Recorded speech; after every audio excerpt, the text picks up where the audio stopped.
comes to knowledge.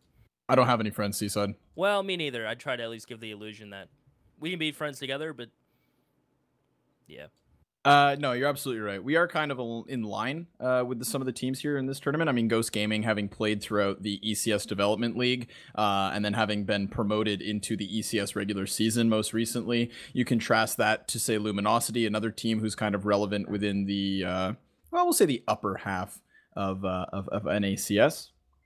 I think that unfortunately for Ghost Gaming, this might be a little bit more of a one-sided affair, kind of similarly to what we just saw with Optic and CLG Academy, or at least that's how I have the picture painted. The fourth game is the one that I think is going to be super close, but that's a future note.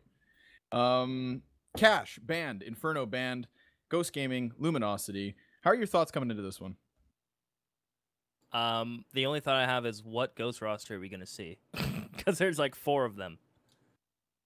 So, I'd like to see the OG one. Is that a fair thought? I think. Yeah, no, I think that's actually a really good point. So for some of you guys who maybe might not be so familiar with Ghost Gaming, this is a roster that used to go under the name of B's Money Crew throughout the North American land circuit, predominantly Northeast. But once they got promoted into the ECS division, we started seeing some kind of awkward shuffling of rosters, some impromptu roster changes. I mean, at one point, Ghost Gaming was playing 2 maps at the same time with 10 different players. Yep. So the organization was stretched very thin, and you could argue actually that kind of diluting of the roster hurt them in terms of experience gained, right? It's not like the same 5 core were able to play every single game versus Pro League North American teams. So it was just a very awkward time, I would say, for the last 3 months of Ghost Gaming. They're still looking formidable as far as individual play goes. I mean, Wardell's opping is always a noteworthy kind of variable to any sort of their game. And I think that the recent addition of Shot Up as a player and the moving of B to the coach role is actually a really cool shift in their lineup. But now we've got the maps. We've got Mirage picked first by Ghost Gaming. We've got Train chosen by the Brazilians. And then Nuke, again, here in this BO3, is going to be the 3rd map if we need it. Well, it's interesting. I guess Ghost has always been relying on Mirage. It's kind of a map they've been playing since the BMC days. You know, they've lost to formidable opponents on this map. Most noticeably, they've lost to Renegades. They've beaten United on this map, however, in that 7 OT that I casted, that actually allowed them to get into the ECS season. So Mirage is kind of like a comfort pick for Ghosts. Train, kind of, I guess when it comes to Luminosity, I guess it kind of feels what they can go Cobblestone on you, or they can go the Train route. They decide to go Train. That may even be a comfort pick, knowing that Ghosts don't play it all that often. They've played it so far 8 recorded times on HLTV, so that could be a comfort pick for Luminosity, and not the strongest pick for Ghosts. And Nuke is the randomizer, which Ghosts don't really play Nuke. Actually, this is the first time that it's been recorded on HLTV, or will be, that they've played Nuke. So that's also a coin toss. I don't know if you have any insight on their Nuke play, but I would say my insight is as in-depth as yours, Seaside. It just seems to be statistically non-existent, yep. Which is kind of scary for them. I think that this map pool actually works out for Luminosity quite well. I think it's fair to say that Brazilian teams in general have an understanding of how to play Mirage properly, and even outside of domestic matchups, they can generally go just toe-to-toe in terms of firepower. That's another kind of discussion that we can have between these two lineups. I think that just pound for pound, Luminosity is the better team, and I think it's hard to argue against that. Coming into this series, first of all, it's a best of 3, right? So that's going to help Luminosity. They're better. That's a variable going to them. And then also now these maps, I think, just clearly flavor the Brazilian side. So things are not looking up for Ghost, in my opinion. But then again, the one scary thing is that Ghosts are always kind of these like unpredictable entities. If you have Wardell dropping 20 bombs in the first 15 rounds of a game, then they're going to need a solution to him.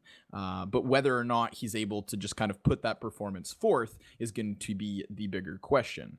Of course, this is an updated bracket that you guys can get your eyes on here and now. Optic Gaming having dispatched of CLG in the 2-0 fashion. Earlier today, we saw Misfits in Denial, another 2-0 game. And I'd say that so far, everything's going as expected.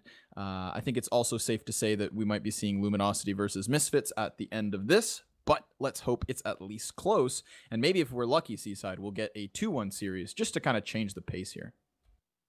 Now, I could be wrong, but his name in server is Collins, but I think that's Wrath. Yep. Yeah, Colin is Wrath. Okay, so this might be the initial Ghost lineup, right? If B's coaching. So that would be Neptune, Wrath, that would be Wardell, no Sanks. So, should be interesting. I know someone posted it earlier. Let me take a peek. It's going to be B, Dallas, Wardell, Wrath, and Neptune. Dallas? Were the ones that were in, yeah. Okay, you're not saying the ones in server right now. I haven't. Those were the ones that were on the. Say, no, we made changes. Those were the ones that were on the Civo client logged in. So, anything's possible here, right?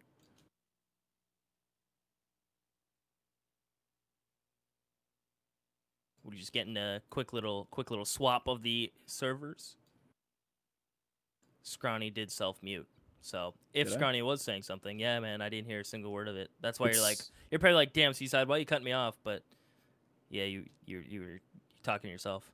I was just going to bring up the kind of impromptu roster that we saw earlier from Denial, with Food having replaced Dapper for a map and 3 rounds. So I guess it's the kind of tournament where things are in the air, and if we get a reinvigorated Ghost Gaming, then maybe they'll have that kind of unpredictability really going for them, because core lineup is now in question.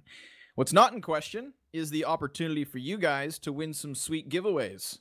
That's right, as you can see on screen. If you guys head over to cyberpowerpc.civo.com/giveaway, you can enter in your chance to win either a GTX 1070 video card, some blue 250 GB solid state drive, or a V76 mechanical keyboard. That all on the line thanks to our fantastic sponsors.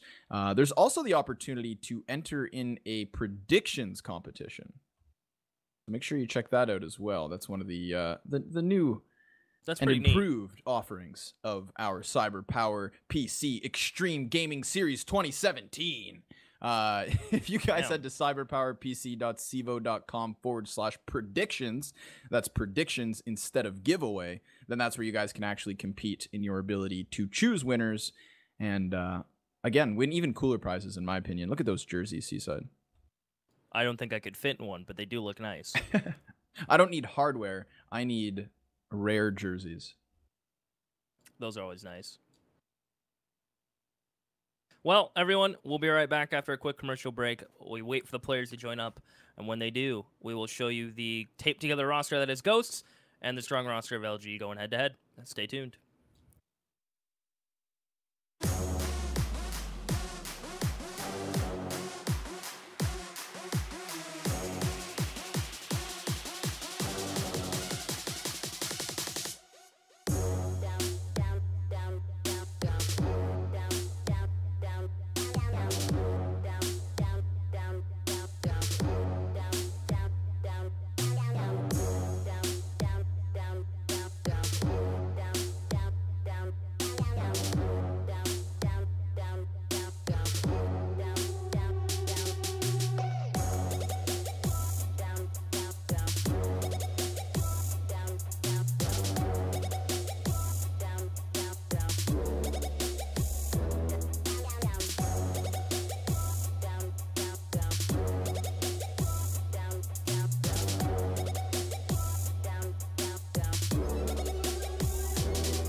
Show you what's happening.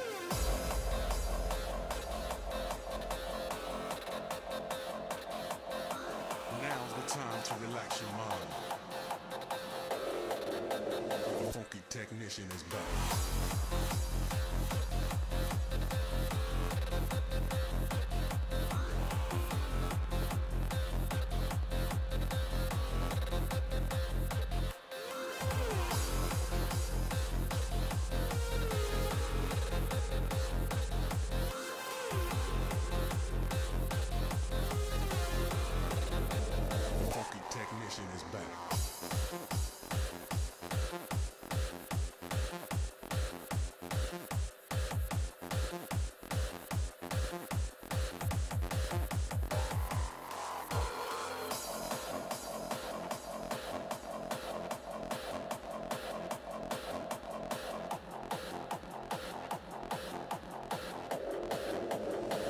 Technician is back.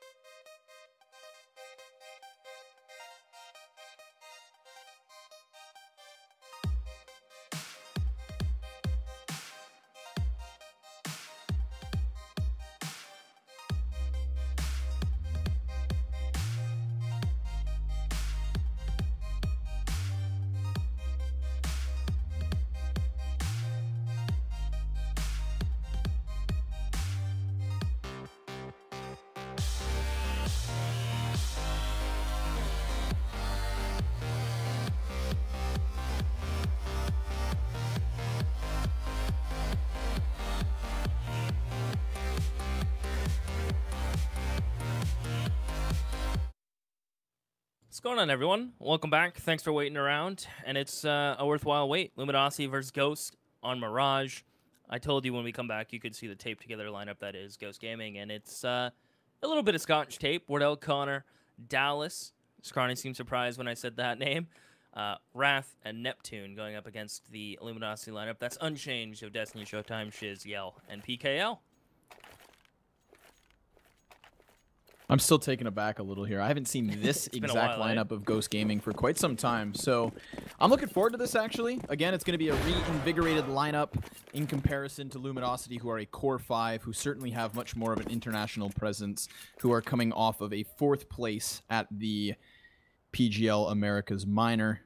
We'll see if they can get the opening frag as PKL is going to start to head towards top mid. Spots Wardell, and Connor's by his side here, so they've got the numbers advantage, but he's just going to retreat. PKL wants none of it, and he will find safety towards the A site, despite sitting on 3 points of health. Destiny's trying to tap away Yell from jungle. Shot from Dallas as Neptune jumps through stairs. And those are 2 openers now from Ghost Gaming as Wrath's going to push forward and hold Murder Hole. Shiz is up by bricks. Destiny gets nothing from CT, so LG's pistols net themselves no frags, nothing going their way, as Wrath is going to hold this window room control. But keep an eye on Showtime as he's coming through with his flank. That could be a round ender, but without a kit, they really have to start moving and grooving soon. Yeah, this is done. They know it. Shiz falling out, Showtime falling out. Neither of these players really want to gamble with the little they have left over. Now, plus side, you got a $350 helmet in the next round if they don't take any damage. Ghost Gaming going to keep all 5 players up. Their Kevlar's looking good, and Connor's even got his hands on a smoke. So, honestly, 7 players at the end of the pistol is quite rare. Looks like Ghost Gaming will start off on the front foot. They're already going to be buying into their rifles.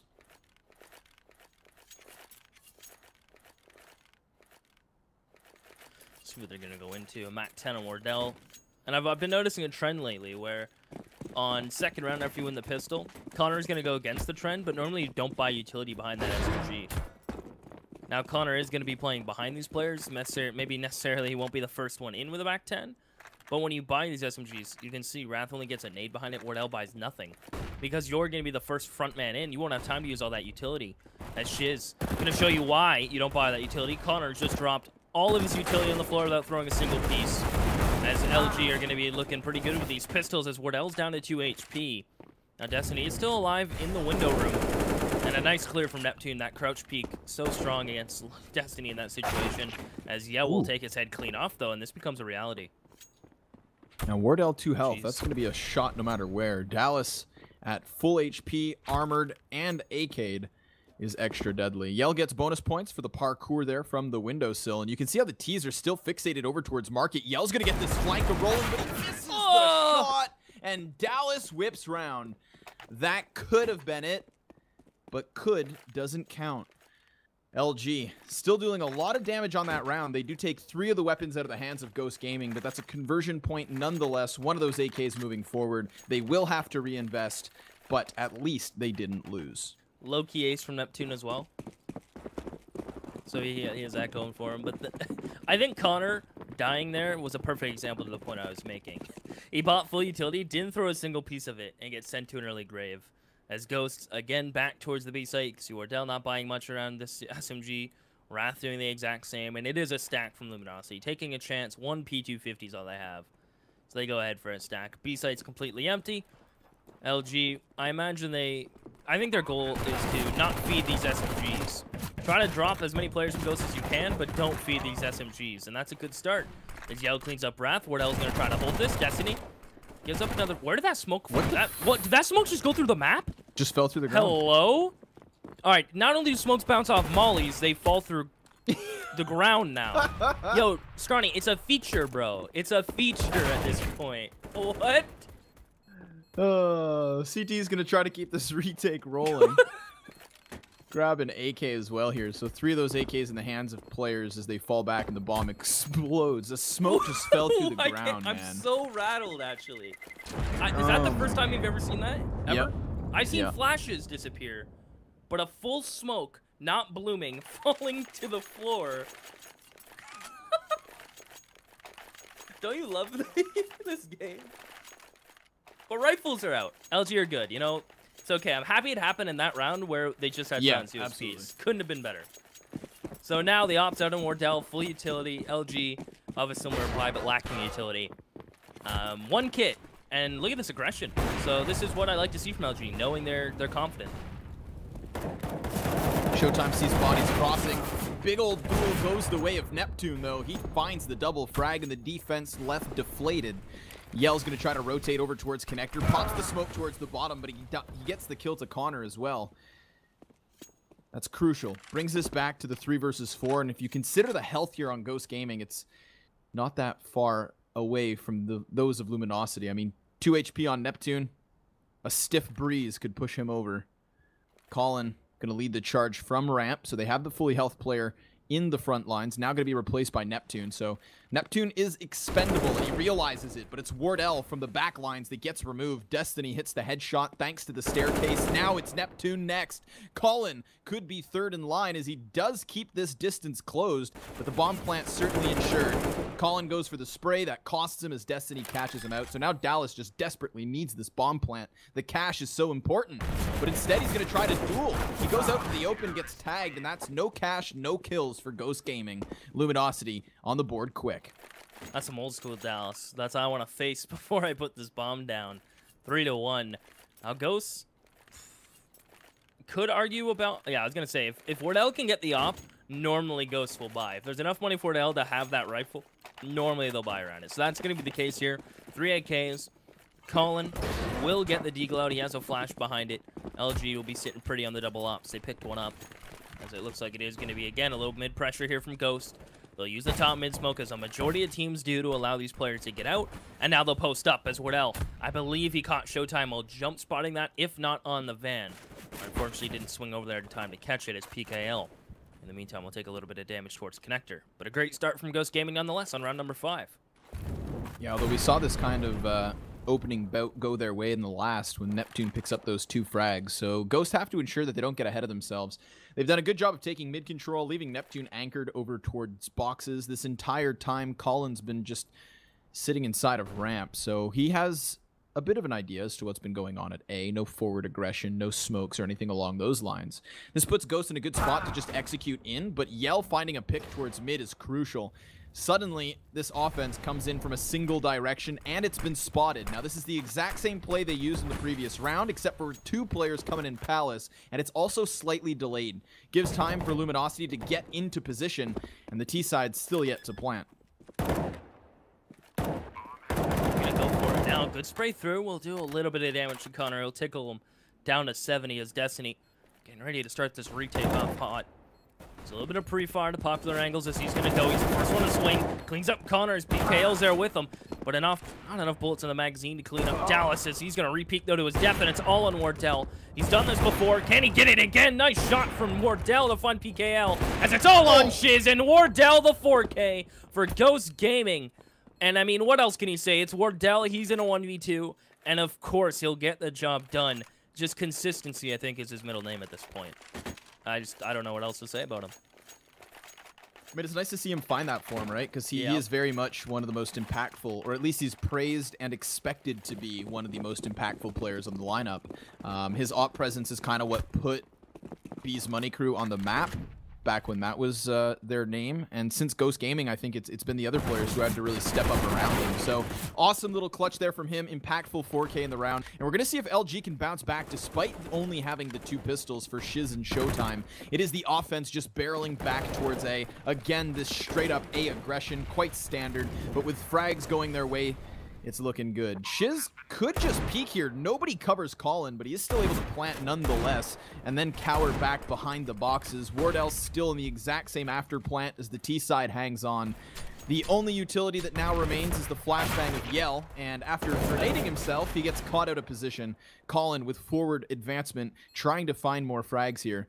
Last 2 CTs still sitting towards their spawn. And Colin wants to push this as well. Is he going to check his left? The flash goes through. He's holding for Shiz. Nice shoulder peek 1D. That's what you like to see. If you're an LG fan, this bomb is going to blow regardless of what LG really do at this point. I think PKL may just take his losses, take that Galil, or let it explode into his hands. And there you go. Yeah, Shiz will pick that up. So they get out a little richer than what they started with. They get a Galil and a UMP out of it. Ghost Gaming will pick up their 5th round. Now LG kind of in a rough spot. That's 2-round loss, $1,900. And they can't really justify forcing around a Galil and a UMP. Maybe an op, maybe another rifle. But with just that little kind of breadcrumbs, I think they are just going to be content with some pistols.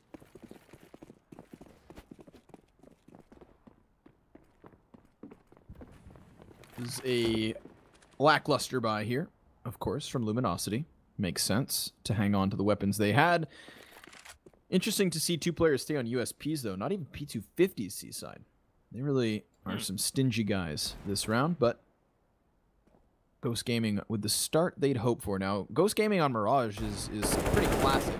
Colin is going to find 2 frags. Showtime unable to swing out wide. Colin takes 3, so great anti-eco entry for his sake, coming in from Connector. He sections off Shiz, which would leave him to duel versus jungle, but Dallas takes care of that. And he should have heard that audio cue.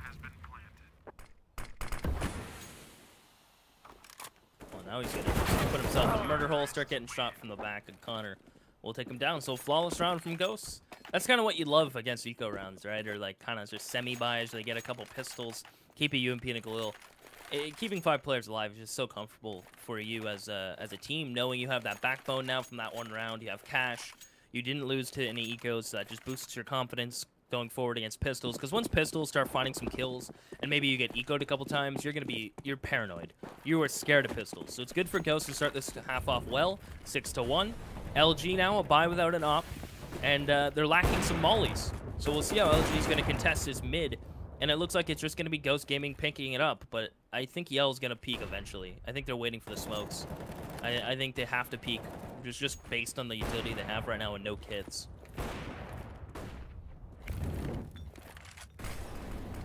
Connor's going to burn out the side of Connector. That does force movement. He sprays through it as well. Nice play by Connor, combining the utility with a little smoke spam. But Destiny, meanwhile, drops Colin off the A site. We've seen Colin play passively towards ramp. This time he gets aggressive with the gun, and it costs him. But Wardell's able to bring it back with a frag of his own off the top mid. Showtime wins the spray duel. That was versus Dallas. Both players putting rounds down range. And both teams now finding 3 players apiece. So Neptune spots ahead. Connor pops it. Showtime still upper right. And Neptune thinks about peeking here, but he's yet to expose himself. 45 seconds on the clock as the bomb starts to creep its way through apps. And with Shiz rotating out through Marketplace back towards the A site, Ghost Gaming could just stampede here for free. It would be no kits, 1 smoke, double flash for the retake. Comes down to if Showtime hears a peep. If he hears that movement from Ghost, if he hears a nade thrown, a pin pulled, Neptune running, and I think that's going to be it. Yeah, immediately you see Shiz rotating back. As the site, though, is completely empty. Connor gets caught, so that's a good one for Showtime to bring it back to an even man stand. As Shiz is thinking about trying to find this player in your market. Neptune, how ballsy is he going to be with this peek? He's just going to flat out peek it, and there you have it. Showtime and Shiz, 2v3, low in utility, no one in the site. But it comes down to the individual peaks from Ghost and LG winning those duels. Individual peaks in untradeable positions, unfortunately for Ghost. So good job by Luminosity to put themselves on each side of the retake and then just win both of those fights. Had either of them gone the other way, we still could have seen Luminosity go for that retake, but they had to make sure they rushed, seeing as they had no kits. The full reinvestment here from LG. It's going to include an op for Yell, and this is what I want to see. Yell versus Wardell. That has a good ring to it. It does. Like a sitcom. Definitely. Wardell's going to hold the stairs. It's definitely, I think it's a sitcom I'd watch. Now, me being NA, I'd only laugh at Wardell's jokes. But, you know, that's just me. PKL. Gonna get himself up towards top connector. Gonna go ahead and smoke it off. There was a molly there, so that smoke won't fully bloom. As Colin wanted to get cheeky and try to walk out a ramp. Instead, Yell's just gonna shut him down. So Destiny is just gonna sit in firebox. Good counter flashes from LG. Get the opener and even find a second. Neptune gets caught bottom connector. Connor, speaking of connector, will get up here. And he will catch PKL off guard, but he kind of said he needs to do more from this position to allow, just to alleviate some pressure from the players in sight. Trying to get out of ramp, and it's just easy for Destiny, spraying him down, and it's all on Dallas. And wide swing on from Showtime. He picks up a 3K, so LG do a nice job there of shutting down mid-pressure and keeping constant pressure, though, towards A ramp to not allow those players to walk out like they wanted to. Yeah, you could see how Connor over towards Connector was calling for some kind of a help. He needed a distraction for the player lower mid. But as you just said, LG doing a very good job of preventing Ghost from exiting at their own decision. And by the time that finally those last two players peek out, Connor's been removed from Connector. No longer do the players on the A bomb site have to worry about that avenue, and they just fixate on closing the round. So now we're going to start to see Luminosity come back into this game, unless Ghost Gaming can upset here with the unarmored, or rather armored, excuse me, 4 sets of Kevlar Tech 9s. They've got all the smoke grenades as well if they just want to blanket this B bomb site, but it's still going to be weapon advantage for Luminosity, not to mention nades. Couple mollies, couple frags, and you're going to have softened targets on the site. So worst case scenario, Luminosity just have to retake. But it's committed positions from LG at B, both Shiz and Showtime still next to Apps. So at this point, it's going to be tough to fall back. They're rather going to have to just stay standing and force those fights. But what looked like a fast B play has now changed direction. Back through T-spawn, Ghost goes, and by the time they get to ramp, Destiny's going to find a whole bunch of terrorists. He immediately falls back through Palace. He needs to get here before they hit. Ghost could either just pull the trigger on this execution or fall back once more, because the jig is up. And getting spotted like that is never pretty, especially when you have barely anything to work with. It's not like you can afford to chase them down and take duels on site while Destiny comes out of Palace. Neptune, stand out B by himself. He gets the opener, and he keeps both players towards PKL's actually pushing underpass and keeps Showtime around towards Catwalk. Whereas like Ghost Gaming are going to do like a double fake, a little B pressure early. They send Neptune out. Now Colin goes out. He dies. And I think LG know exactly what's going on at this point, as they will hear Ghost Gaming just stumbling their way in towards the B site. Showtime has to give up the cross that allows Dallas to exit, so bomb plant potentially on the table, but Yell denies it. Now at this point, time's already closed things out, and while the terrorists are still standing, they're falling like flies. Wardell removed from Apps, Connor on the bomb site. At least he dies before time. That would have been a atrocious situation, but he will keep the money he has. So another buy is here for Ghost Gaming. That again, of course, just being the Tech 9 Kevlar. Lots of movement going on for Ghost, but that's because Luminosity took initiatives. Having pushed the player through Palace and spotting the guy on a main, they definitely want to fall back from that execution and not walk into a stacked site. But by that time, it costs them. The defense having rotated back towards B, underpass control fully in their hand. LG just playing a very good anti-eco. This time, though, it is buys, and it is 3 players towards the top of mid. It's a glass cannon op as well out of Mordell. So whenever he has cash for it, he goes for it. Connor gonna work up. Now that is a Showtime smoke. He may consider jumping on the side behind him and getting on towards metal bars here, and he will, and he'll push up towards Dallas. Molly back. Connor's coming his way, and that flash pops behind Showtime, so it's an easy kill as Connor turns from the flash. His back is exposed, and that is just a ton of damage dealt from Showtime. A dink and a frag as Colin is going to be full blind himself. Destiny pushes in, crosshair placement just off the mark, and that's exactly how you want to get 2 clean opening picks if you're LG. Every single rifle round, I think Colin has been in ramp. And either as an aggressive entry, just trying to get to Tetris and try to contest the players on bomb site, or just passively holding on the right side next to the flower pot. So I'm not surprised to see Luminosity now flashing their players into that position. I think they have a good read as to him either anchoring or executing from that one single spot. And this is where the depth of Ghost Gaming's T side is going to come into question. Again, this is not their most recent or most common roster, while Luminosity are a solid 5. Flashbangs coming out from the apartments, though, allows for Neptune to get down, but the bomb now dropped as Shiz will take the frag. Dallas, Wardell, 2 quick kills in rapid succession, but PKL's already come up from Catwalk, and he's going to pop the molly on the site. That's going to force the bomb carrier back on 2 points of health. The device still active, but it's just Dallas to defend it, and he too is dealt with. So that is Luminosity closing it 1 round closer, 4 consecutive now on the board. I think Ghost Gaming had a great start to their T half, but this is Luminosity taking control. Now they will get 2900 plus 800, so this is a viable situation from Ghost, perhaps. It is just going to be Wardell, just a plain AK. Plain AK for Connor, barely any utility. Colin can't even afford an AK, so maybe just a half buy. Maybe if the score was a bit bigger of a margin in LG's favor, they may consider a buy here, but it is just going to be Ghost Gaming playing it safe. A half buy, Wardell goes for a deagle, so we can definitely get the op next round no matter what. As I think this is going to turn out to be a pretty decent game all across the board. I think every player is turning up. Everyone's playing their roles respectively, and we should have a series on our hands. As Ghost are looking to try to get at least another bomb plant, which seems like the game plan. And it's not a bad round to really go for this, as there's just Shiz all by his lonesome in towards B. And Showtime is towards Cat with an op, but these smokes will neutralize it. Flashbang as well from Dallas, but it's a quick Molotov in response that's now just going to kind of slow things down. No over-rotation as of yet from Luminosity, although PKL is still ambiguous towards the bottom of mid. He's now moving through the underpass. He'll be hot on the heels of the offense as they just come flooding into the bomb site. Shiz immediately removed thanks to the Tech 9 and its ability to close that gap. Connor finding ones, traded back by Destiny. So 4v3 on the site, but of course the advantage of guns goes the way of Luminosity, and it's PKL with an AK frag already. Destiny gets removed by Neptune, but it's traded back by Yell, so a 2 versus 2 still left to play off of. Colin cowering back by the van, and PKL needs to find an exit, but it's crossed over and watched by Wardell, who takes the frag, and it's just down to 1v2. Yell's spotted to know exactly where he is, but Connor's dropped. Colin, excuse me. 1 versus 1, and flashes himself away. He was banking on Wardell missing that shot. He gets off the bomb. I think he could have had that full stick if he tucked his butt in a little bit, right? It was sticking out around the box, and if Wardell, he would have wide swung on it and killed him with 2 seconds left. And I believe that was Yell, right? Knew exactly what was happening. He knew that he was sticking out a bit too far.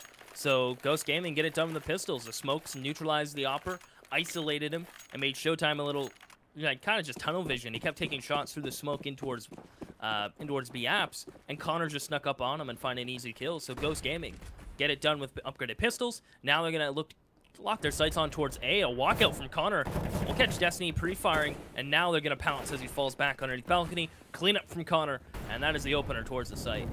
Yell's gonna get pinched here. He's gonna have cover, but he still peeks wide, and no one punishes him as he takes 2. PKL traded back thanks to Colin.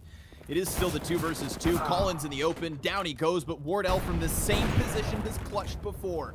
Now the bomb is out in the open, but as is this player, Wardell peeks, re-peeks, and re-peeks again. Eventually it gets predicted, and Shizzle hit the headshot. So a very chaotic execution into the bomb site costs Ghost Gaming a hard reset, Seaside, and that is not a good look for them. Never comfortable, especially on round 14. That is never a safe place to be in. If we take a look at what their buy is going to be, it's going to be just pistols. So at least they have the understanding to go, all right, you know what? We'll take the $1,400. We know Wardell has $3,600 in his back pocket, so if he has the op, we can really get the opening picks and go from there. So let's just go for these techs. They've worked before. We've picked up a round with smokes. And now we'll try it one more time as Showtime, though, getting aggressive, cleans up 2, runs out of bullets, can't find the 3rd. As Colin Wardell, actually, immediate responses, good nade in from PKL, but it won't do any damage. This is a bomb plant from Ghost. 2-round loss, bomb plant, finding some frags. All in all, not so bad right now for Ghost Gaming. Lurk gets snubbed out, and then Wardell gets popped, so it is just down to Colin. Now, Colin was playing for Enigma 6, a team recently promoted into the EPL. We'll see if he can come up big with a crucial clutch here. 1 versus 3. They have no clue exactly where he is. Bomb's sort of planted for him, and he's able to peek onto PKL. Now, they're going to tap it once, try to bait this out. He has no clue what's going on, but he gets tagged by Yell, down to 18 health. Time still ticks, and it's the re-peek that costs him, but with no kit here for LG. Is there time? This is going to be close. No. No, I think that was milliseconds off. Excellently done, but there's a kid on Yell. Yeah, is that not one of the most irritating things, too? Unless that was retrieved. I'm sorry, I didn't watch him exit from catwalk, you know so what? we could have picked it up. I agree, that could have been. Either way. Good job. Wrath's able to clutch things out just based on timing. I don't think he knew he had that one, but it's in the bag, and that's now 6-8. It was one of the worst rounds to lose, too. LG. They, you know, when you get the opening 2 frags, you get the cleanup frags, you keep 2 players alive, you get on bomb, and you just don't have a kit, and that's ultimately what loses you the round. Connor's going to find Destiny, and it's already looking good for Ghost. You have Wardell and Palace. He'll stay there as they're going to try to fight out a ramp. Aggression from PKL punished. Wardell gonna find one of his own, and it's just shiz. Ghost Gaming have done a wonderful job on Mirage and their pick. Just picking Luminosity apart. Their post plants have been strong, and notably their eco rounds have been very prevalent as well. That's 2 rounds towards the end of the half that are kind of gifted to Ghost Gaming. I don't want to say it's gifted because Colin does come up with a 1v3. He's got the timing in the bag, but it's just because of that we then see a last round where money is lackluster on LGs. So if that defuse shines through with just milliseconds off the bomb, then their economy would have been fine and Ghosts would have been in question. Regardless, that's still a 3-point lead after the T side of Mirage. That's a fantastic half, really. So nicely done by Ghost Gaming, seeing as they came into this matchup with a bit of a question mark around them. Again, fresh lineup, difficult map. It was there, and now it is here. 9-6. I'm excited. This should get close. I mean, on the CT side, Wardell may be a little more posted up, a little more conservative, maybe with how daring he wants to be with the op. Maybe a little less flashy. But, you know, that's what you have to do on the CT side. You sometimes have to post up. You have to go for maybe some early peaks. But posting up as a CT opper, there's nothing wrong with that. And Wardell will show you how scary he can be with it. And I know watching them play this map before, Wardell does a nice job of being pretty much everywhere you don't want him to be. If you're on the T side, Wardell's going to be everywhere you just don't want to see him. He's going to be playing from CT. He'll peek mid-window based on spawn. He'll go connector. He'll go cat. You never really know where Wardell's going to be. But when you find him, you're not going to be too happy because you're probably going to be dead if you peek him. So, I'm a fan of Wardell. I really am. Yeah. But I also think that his decision-making and style of opping can sometimes cost him on a CT side because you can't deny the guy re-peeks a little too often. Yeah. I mean, even on Palace, we saw that one round where he's dueling versus the guy's CT spawn. There's like 50 seconds on the clock. The bomb's out in the open, and he re-peeks the same angle 4 times. Eventually, the CT is going to get wind of that. And so if you have a formidable opper on the opposite team, which in this case Luminosity do, Yell, I think sometimes he can cost himself in duels because I think Luminosity are a team that while the op presence might be almost equal, if you're an advocate of Wardell, I think that you'll see Yell being placed by his teammates more often than not. The flashbangs allowing for him to go for his peaks, the smoke grenades to cover his boosts, those sorts of things. And that's the kind of support and consistency in an opper that can generally win duels. So I'm actually more excited to watch Yell on his T side because Wardell just had a good half. I'm not going to take it away from him. But now versus Yell, when he's going to get to set the tone, I'm just super excited. Hey, man, my production screen's blue. Mine's not. My production screen allows me to remind all of you that cyberpowerpc.cvo.com/giveaway will lead you guys to your opportunity to win a GTX video card, some solid state drives, or even a V760 mechanical keyboard. So while we wait for the 10th player to reconnect to the server and for the second half to get underway, I highly suggest that you guys head over there and enter in a free opportunity to win some gear. But without further ado, we have returned, and the game is ready.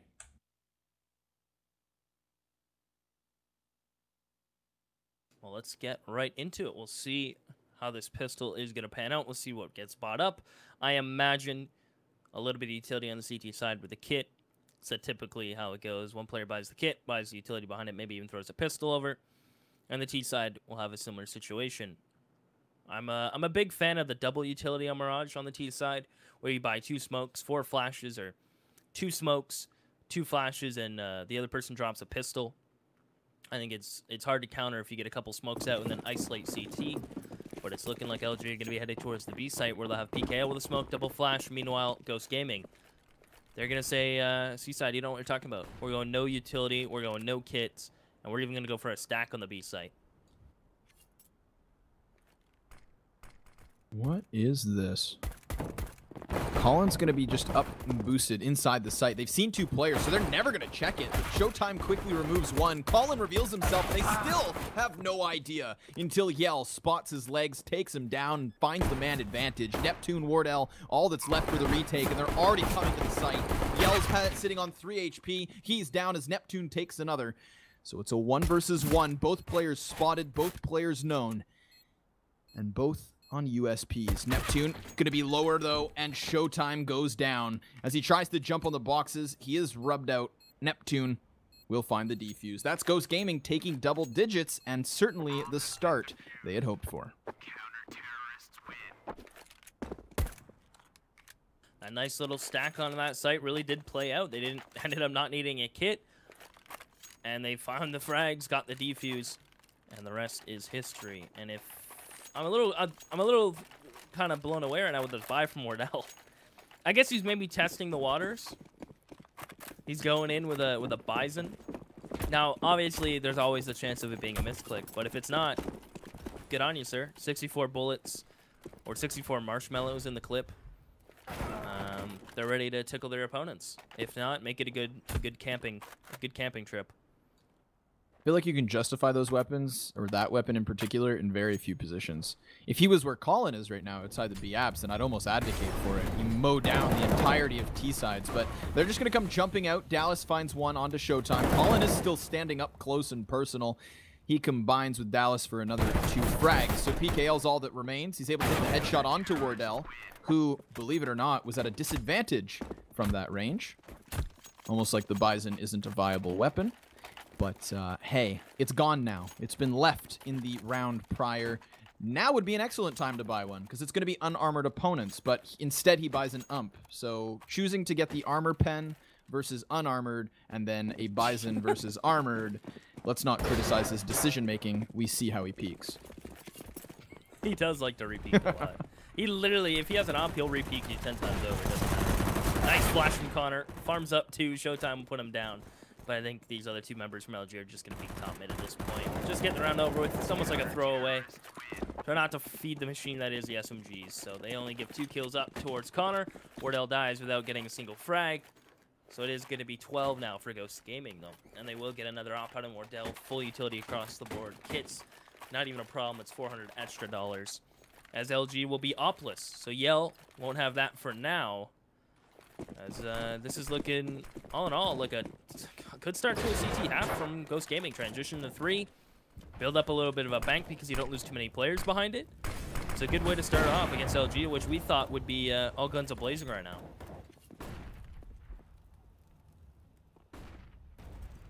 Now, LG were able to win the first gun round of the first half, where Ghost also picked up the first 3. But this time they don't have the op to duel versus that of Wardell. Dallas gets smoked towards Catwalk, so this is going to give him a bit of wiggle room. He hears the shots from the bottom of Underpass, and he wants to take the peek. He does. Finds himself the frag. Nice timing. Showtime, meanwhile, is going to try to push up towards B. So now Showtime's in a spot to try and counter the rotation back towards site, and Dallas is wary of this. There's 2 players here for Ghost Gaming. Things fall silent.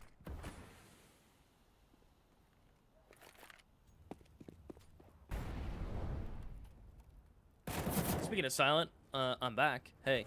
We're okay, I'm no longer silent. Showtime's going to find Dallas. Looking for some more. Instead, Colin with a little lip there. We'll be able to clean up Showtime. Now, Yell is on his way over here with Bomb. And he's going to give some time to allow Destiny to work up Catwalk. But he spotted Colin. And the flip side of things, Yell got spotted as well. Can't find the shots. Bomb down, 27 seconds. And Wardell will clean up the last. Ghost Gaming looking very dangerous on Mirage. A map where they normally rely on. But due to them not having a stable 5 lately, I'd say every map in the pool has been shaky. I think they got 1 win in the ECS Pro League. Granted, that was a learning experience for them, but they're also now in ESL. Yep. I think what helps for them as well is that Colin is a very good B-site Mirage defender, and that Mirage is one of the 2 go-to maps for Enigma 6 in combination with Overpass. So it's going to be pretty easy to fit him into your model when he literally just anchors the B bomb site. That's a very strong spot for him, and one that we've seen already. So he's had the impact, he's gotten frags, he sits on 18 kills. And there's Wardell's op chiming in with Neptune finding another frag. Of course, just the anti-eco. But the bomb's trying to squeak its way out ramp, and it will be the headshot from Destiny that creates a bit of space as Showtime gives us another.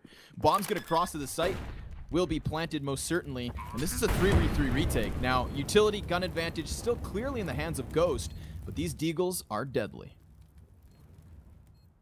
Connor's going to slowly work his way out bench. Nice crosshair placement to find PKL. Gets the call. There's one firebox. Cleans up Showtime. And Connor putting on a show as he's going for the third. Colin may take it, but the defuse is going to be in Connor's hands. As Ghost Gaming will get to 14, this person will not stop calling me, Scrawny. I'm being harassed. I'm letting you know if I go disappearing, I'll text you this number. You know who to call, okay? If I ever disappear. I blame this person spam calling me. You're just too famous for a snow, he said. We got an op on each side of the spectrum here. Yell versus Wardell yet again. So the buy for Luminosity Gaming back in their hands. Smoke grenade over towards ramp to counter any early aggression, but it's Connor who looked to get aggressive. Molotov kind of convinces him otherwise as he still hangs on to the flash. Boost on Catwalk from the CTs could actually help them out, but Destiny gonna find the entry already as he barrels down Connor. He's gonna move quickly towards the jungle, smoke off windowsill, and Showtime finding the entry at the A site leaves the defense deflated. All three players towards B. This is a save call already. Whew. Well, LG will get lucky number 7. Maybe this is the start of something, or Delt holds for the peak. PKL goes down, and he is just going to sit and wait for someone else from LG to peek into this. Destiny. Which, it's an interesting decision, actually, from LG to go hunting here, right?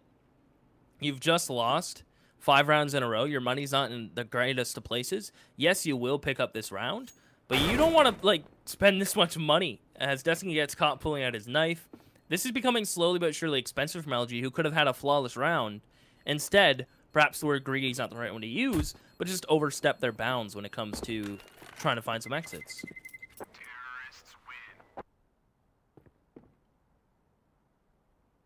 Decent. Still deal a little bit of damage here to LG. Of course, they'll be happy to have found that round and to keep 3 guns in. Still lots of cash, though, for Ghost Gaming, so they're going to reinvest with ease. And, I mean, even at the end of this, we still have Wardell sitting at 8.7 and 6.3 for Wrath. So cash is not a problem.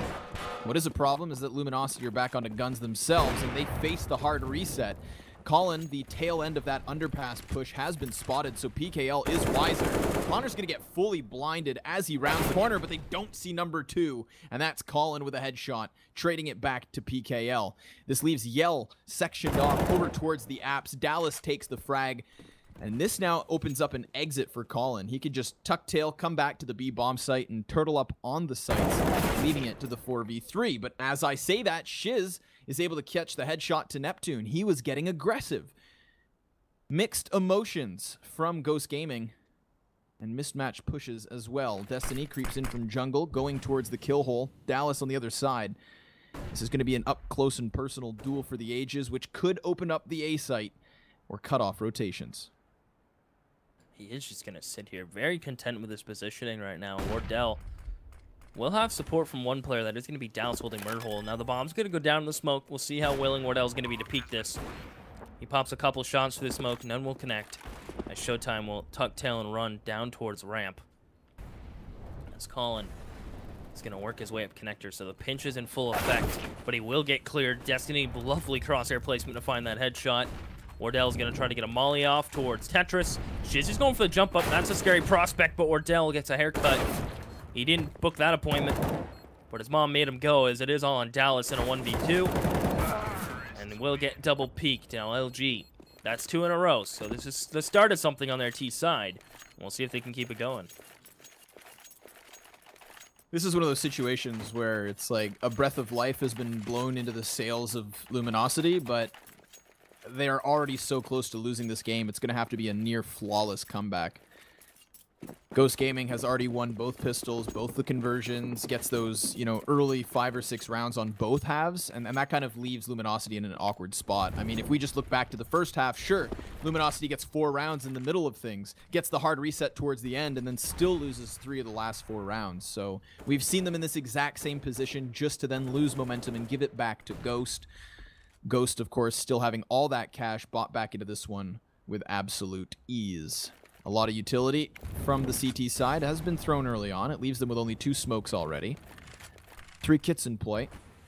And an op per side. But Luminosity now just slowing things down. They're keeping Shiz as an anchor over towards A, 2 players at the top of mid, and 2 creeping out through apps. So just a standard little mid take at a minute mark, and this time Dallas gets red from Catwalk. Remember, he got that kill crucially in another gun round. This time PKL is wiser. So 4 versus 4, immediately found by Luminosity once they poke into mid, but it does cost PKL in the meantime, sitting on 6 points of health.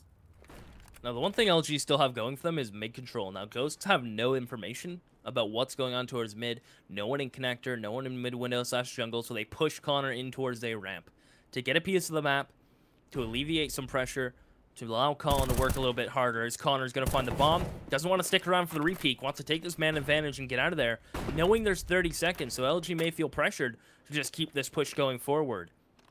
Yeah, they should have heard Connor reload, though. Shiz is close enough for the Q. We'll see if they check it. Doesn't matter. Connor peeks out. And there's Neptune as well, removed from the open site. Now Shiz gets removed thanks to Colin. He holds the cross. Showtime tagged quite heavily. Destiny on a full bar. Destiny down, and Showtime follows suit. Colin locking down that A site once his teammates fall and securing Ghost Gaming OT at the very least. For those of you who don't know, Colin, aka Wrath, but I think his actual name, Colin, suits him. I remember talking to him at the ESEA Mountain Dew LAN when Enigma 6 were competing, and he had said that he didn't think the name Wrath seemed serious enough. So he's turned a new page, Seaside. He's a real man now. I like it. Whenever I heard Wrath, I don't know what popped into mind. Just like, cause I know he's like young, isn't he? 15. Yeah. So like I picture a little guy with like a lollipop. You know, nothing too scary. I see where he's coming from. Connor with the P90. Now, we're going to see plenty of P90s the next BO3 when Rix buys them after his team wins pistols. But trying it now, we'll see if it works out. Full execution. That flash hits that player right in the leg. Yell cleans it up. Neptune will trade his player's life. As Wardell has bomb down underneath balcony. Now, I think he knows exactly where that is. As this could be Ghost putting this one away. A good smoke will allow LG to get into the site. And there's 3 players from Ghost and CT for this retake. TT is not spamming back, will allow that plant. Yell still at the top here. It's going to get lit, but not killed. Takes down Neptune. Wardell clearing corners, spots the man towards connector, removes him as Colin finds another. So a man advantage for Ghost to retake with, as they have gotten to the site, but Yell's now down. Showtime last man up as a shot goes astray. The repeat connects. Colin's down, and the last man's Dallas, sticking the bomb as he tries to defuse, and he gets it. Ghost Gaming able to pick up map 1 thanks to the stuck defuse from Dallas, and 16-8. That's convincing fashion. It's definitely one way to send a message on your own map pick as well. That's LG are not scared of that map either. That's a map they actually don't mind. That's a map they're content with, and that is just flat out Ghost Gaming playing as a unit. Look at the frags up from Colin. Wardell's up there getting opening picks, being supportive. Just being an all-around decent opper with nice support from his teammates. Neptune, no one was quiet this game. I think almost from either sides, with the exception PK and Shiz. I think everyone wasn't too quiet, but everyone in Ghost played as a unit. They all played together, and that's when they make these upsets, when everyone plays well. Even Wardell's putting up numbers, yeah, they may get some rounds thanks to him, but when everyone's playing up to par with each other, that's when upsets can really happen for Ghosts. But it's not over yet. This is a BO3, so... Yeah, it's a BO3, and the maps are about to get a lot more complicated. Again, I think that having Colin as I'm assuming a temporary stand-in here, because he's certainly a player on Enigma 6. Having him just show up for this one map, drop 25 frags, over 100 ADR, 5 2Ks, 3 3Ks, all of these stats really kind of just showing his impact there. Now put him on train. This is a whole new ball game. He's no longer just going to be anchoring a bomb site on CT side. He's going to have to be more rotation heavy. This is train and then nuke to follow suit. So the test is not over, but they certainly passed the first part with flying colors. Again, I'd argue thanks to him. That was just an individual play that is kind of above and beyond. We saw it earlier today with Amanek on Misfits. When he's dropping near 40 frags at the end of the regulation, it's just you have to shut that down or you're not going to win. Well, I think this isn't the first time we've seen Wrath, aka Colin, play with BMC / Ghost before, I don't believe. I think we've seen this before Enigma 6 was a thing. Now, you can correct me if I'm wrong, but I swear we've seen this combination before in the past. I'll just admit kind of ignorance, I only started paying attention to him once I saw Enigma 6's fair. success That's in fair, season yeah. 24. So I really didn't. I don't know. I know that he wasn't really prominent rather, excuse me, on Ghost Gaming when they were playing in the development league, which was when I was kind of more familiar with them, and I never saw him play with them at Fragadelphia events either. So maybe he was, maybe he wasn't. I am no expert on I know he's Ghost. been friends with Neptune for a bit because Neptune's one of those younger guys as well. So the youngins be sticking together because they all got crazy aim, and they need the brain of some older folks to keep them all together, like B, the coach from Ghost Gaming. And if you just take a look at that scoreboard, you got to think how much of those set executions, how many of those eco rounds came out of B. Now, you had the pleasure of meeting B. Is he as sweet in person as he is online? He was at Mountain Dew, right? Yeah, he was there. Yeah, he's a great guy. Because of the roster lock, he was still forced to play as opposed to coach, so they weren't able to bring over Shot Up. And he actually had a really good tournament, which is funny enough. He, on an individual basis, he played very well. So, no, he's certainly a cool, calm, and collected kind of guy. And that's exactly what you need for these sorts of rosters that are constantly going through changes and whatnot. But I think before we throw to commercial, I just want to allude, look at the amount of resets here versus Luminosity.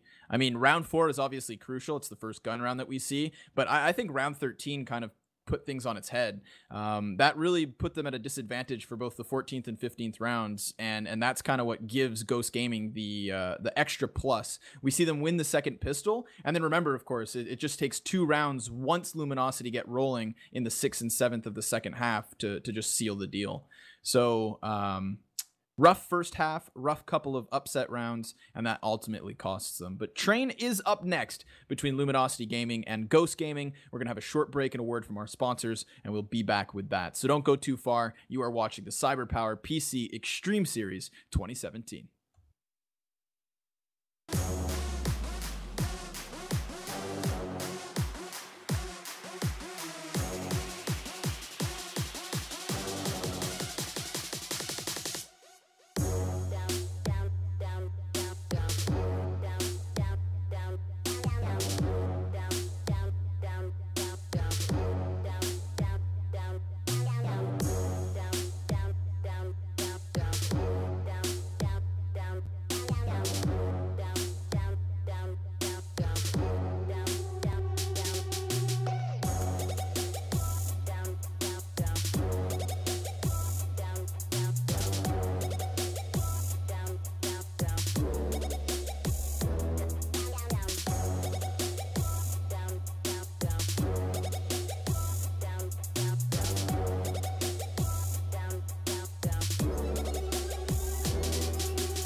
Hey, hey, hey.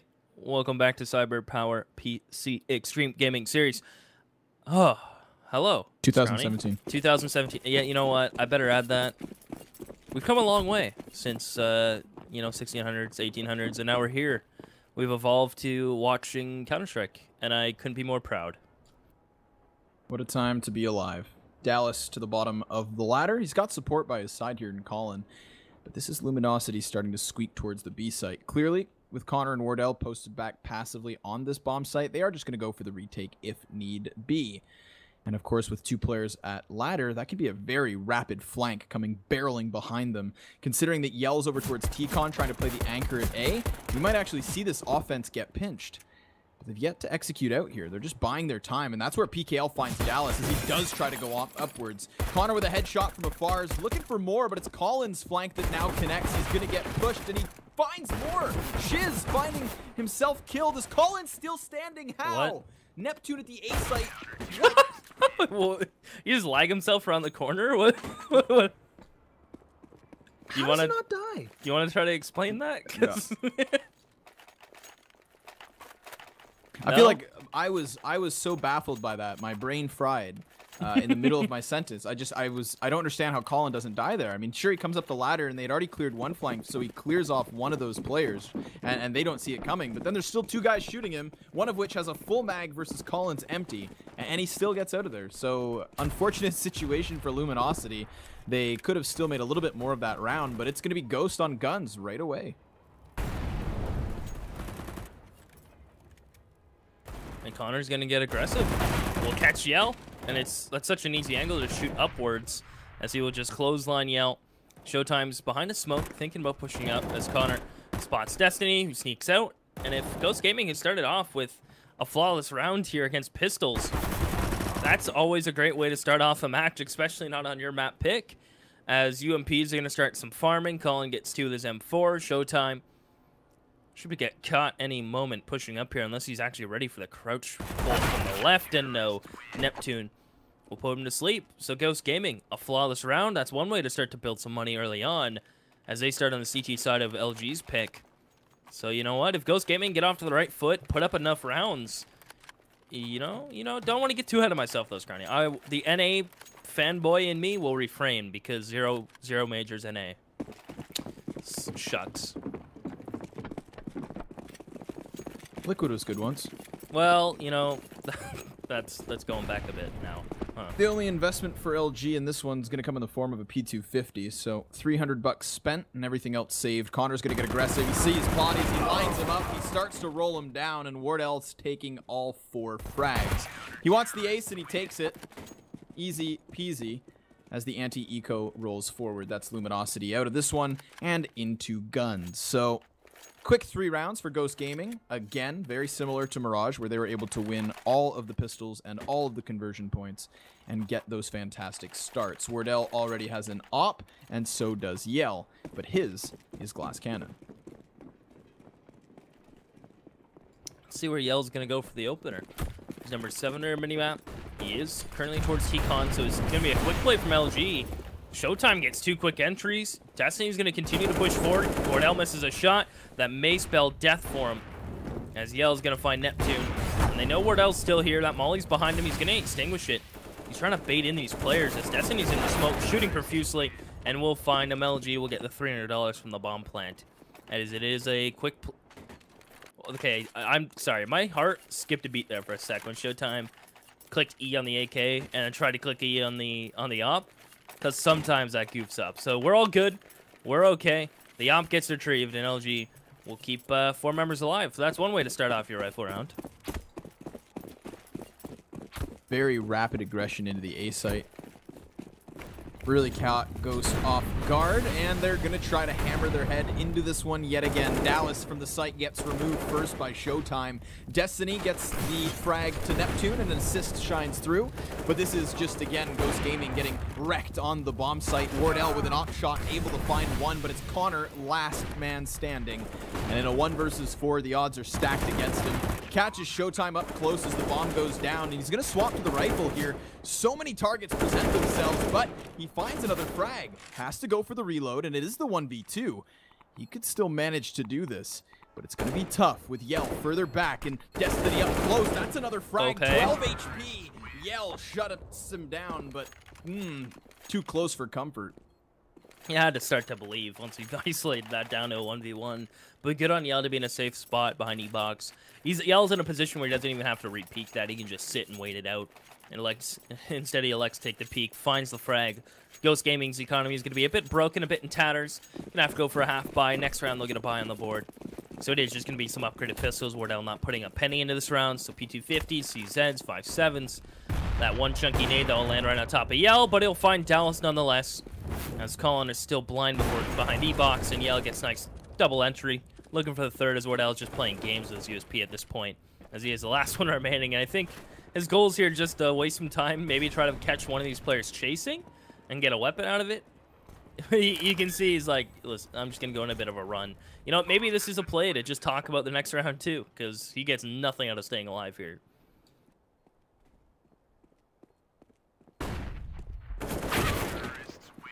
Now that right there is clean CS. Luminosity know where he is, and they still use the flashbang to clear him out, as opposed to just going for the peak. So minimizing his opportunity to upset with the pistol. Very thorough Counter-Strike indeed. Now, Luminosity's T-side has consisted of rapid executions from T-Con and Pop Dog, but that's really just been it. That fast A play kind of obliterates the defense back-to-back rounds, and now there's guns back on the table from Ghost. You can see how they put 4 players at A to try to counter that aggression, and Luminosity changed direction. They're heading already towards the B site, so keeping the T-side fresh. Showtime finds one, Connor takes another, but it's a dink onto Shiz to keep his health low. Bomb already on the site, but a man advantage for LG. What I love about what LG just did here is Showtime peeks T-Con just as LG are running down ramp as well. So they find one of the A rotators. That gives them a man advantage, even if they trade even going in towards the B site. So they know they have an advantage. Shiz pushing forward through the smoke. Dallas should be ready for it. That's Colin. Gonna clean up Destiny. Shiz will be able to find Colin in the end. Neptune pushing up through the smoke in lane. They do still have the GG Molly in play, and there's no smoke here for Ghost Gaming to put this out. As Dallas is going to spot Showtime. Yell is still up there as well, holding with the Yop. And Yell is the last one remaining, and there's no time. Ghost Gaming will concede this. Yell's just going to go ahead and try to find an exit. Instead, he'll be content to stay alive, keep the Yop, and get the round. So that's going to be that. LG will take a one-round lead on the T side. As just the full-out aggression from LG. We haven't seen a single default. It's been a lot of set quick plays where Showtime peeks T-Con there for this example. Showtime peeks T-Con just as they go down ramp. They trade out, and it's a man advantage for LG right off the get-go. Again, I want to kind of give them props for changing up their T round, even though it was still fast. Like, they haven't changed the pace of the round, they just changed the direction, which is still enough to catch Ghost off guard. Ghost having those two grandfathered rifles, couple it with a CZ Kevlar on Connor, and he's going to get up close towards T-Con. Now, Destiny's over by the side. PKL's to the back box. That's a trade frag for Luminosity, but only a pistol lost. Not that bad. Two players creeping in from Ivy as Neptune's about to peek it. Off of his pop, not that it blinds them, and it does cost him. He goes down to the op of Yell, and a man advantage for LG.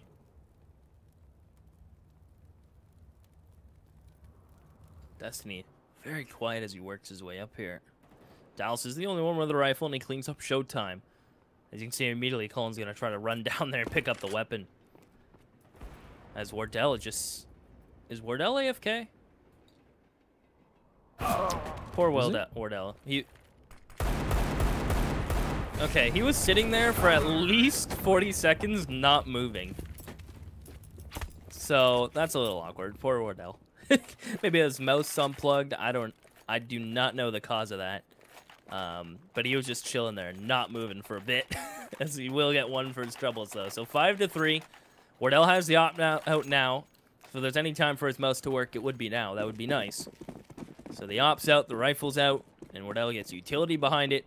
As LG, though, look equally as deadly right now, though. Going toe-to-toe. Three players over towards Ivy. Team Flash, while Yell is sailing through the sky, makes for an easy duel to Wardell's favor, and he's actually going to re-peek through the fire to find Showtime as well. Excellently done here from Wardell. Nice two-piece to start this round off. But this is going to leave PKL coming in from T-Con, one guy over towards Pop Dog, and another on Ivy. So a three-man pinch for LG with an opening frag onto the head of Connor. Bomb is alone towards Ivy amidst the crossfire, so it has to be extra cautious. Would hate to drop that behind enemy lines. Could really seal the deal against LG, but they have ample opportunity to just slow this down. Minute on the clock. Destiny's in a prime spot right now, but he's so alone. Bombs on his back. He has no support. He kind of just has to be like, all right, teammates, can you guys make a move? I cannot be the one to move first. I have to let you guys be the first to make any contact, be the first to peek. Destiny is going to throw that smoke to his left. Neptune, he's behind it. Shots, but pops some shots through. And he may be a one-for-one trade, but that's bombed down, and Ghosts have a man advantage. Colin here's just coming, and he will put him into an early grave as PKL. Essentially a 1v3. As he will make it a 1v2. He has 2 kills already, picks up the bomb, 20 seconds, but Dallas already on the A site. We'll just swing and take him down. As Ghost Gaming are now only going to be 1 round behind, as that round looked a bit cleaner from Ghost Gaming. But just when LG slow it down, Ghost Gaming pick it up. So maybe speed and aggression is the one thing LG have going for them right now. This Brazilian aim kind of style out towards the sites. Yeah, it also helps when Yell gets team flashed in the op duel. So that was kind of awkward. Timing really goes the way of Wardell in that one. But we'll see if Wardell gets placed back over towards the Ivy side. That was one of the first rounds where he was actually aggro peeking with the op. And it manages to work out. This time he's been repositioned over towards Ivy. Or excuse me, Z. He rings a shot through the wall and then falls back. So the Ivy control now falls back onto the shoulders of Neptune. He's going to passively play from the back corner, having Connor towards green to watch the cross. Colin's still aggressively playing the bomb site itself. I do like that position. Does give you a bit of advantage over walls of smokes and can really contest the E-box. But with Neptune getting smoked off here, the T side is starting to creep in from Ivy. Molotov to clear close. And this would be a 3-prong pinch if the guy at B comes back towards the pop. I don't know why, but I've always been a big fan of having a Opper Ivy / back green. Old SK really showed you how valuable that could be. But I guess it is Wardell. He likes to float around. Not stagnation isn't really his. I hope I use that word in the right context. Isn't really in his playbook. As Destiny is going to peek Colin. Actually, the more I think about it, I hope that is a word. I failed English twice. Connor playing on the edge of the smoke, thinking about coming through it. 35 seconds on the clock. He spots Yell doing some jiggle peeks as Yell just falling from the skies will take down Connor. As LG, that's one way to open up a sight from a flying Opper to Destiny and Showtime finding the entries. It's what you like to see if you're an LG fan.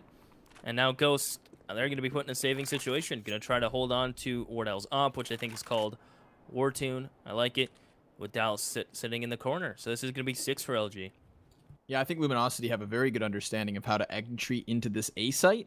And again, this kind of alludes to what I was talking about previously with Colin on Mirage. It's going to be much harder for this unit of Ghost Gaming to work out a CT side that's complex and based on strategies and more complicated positioning.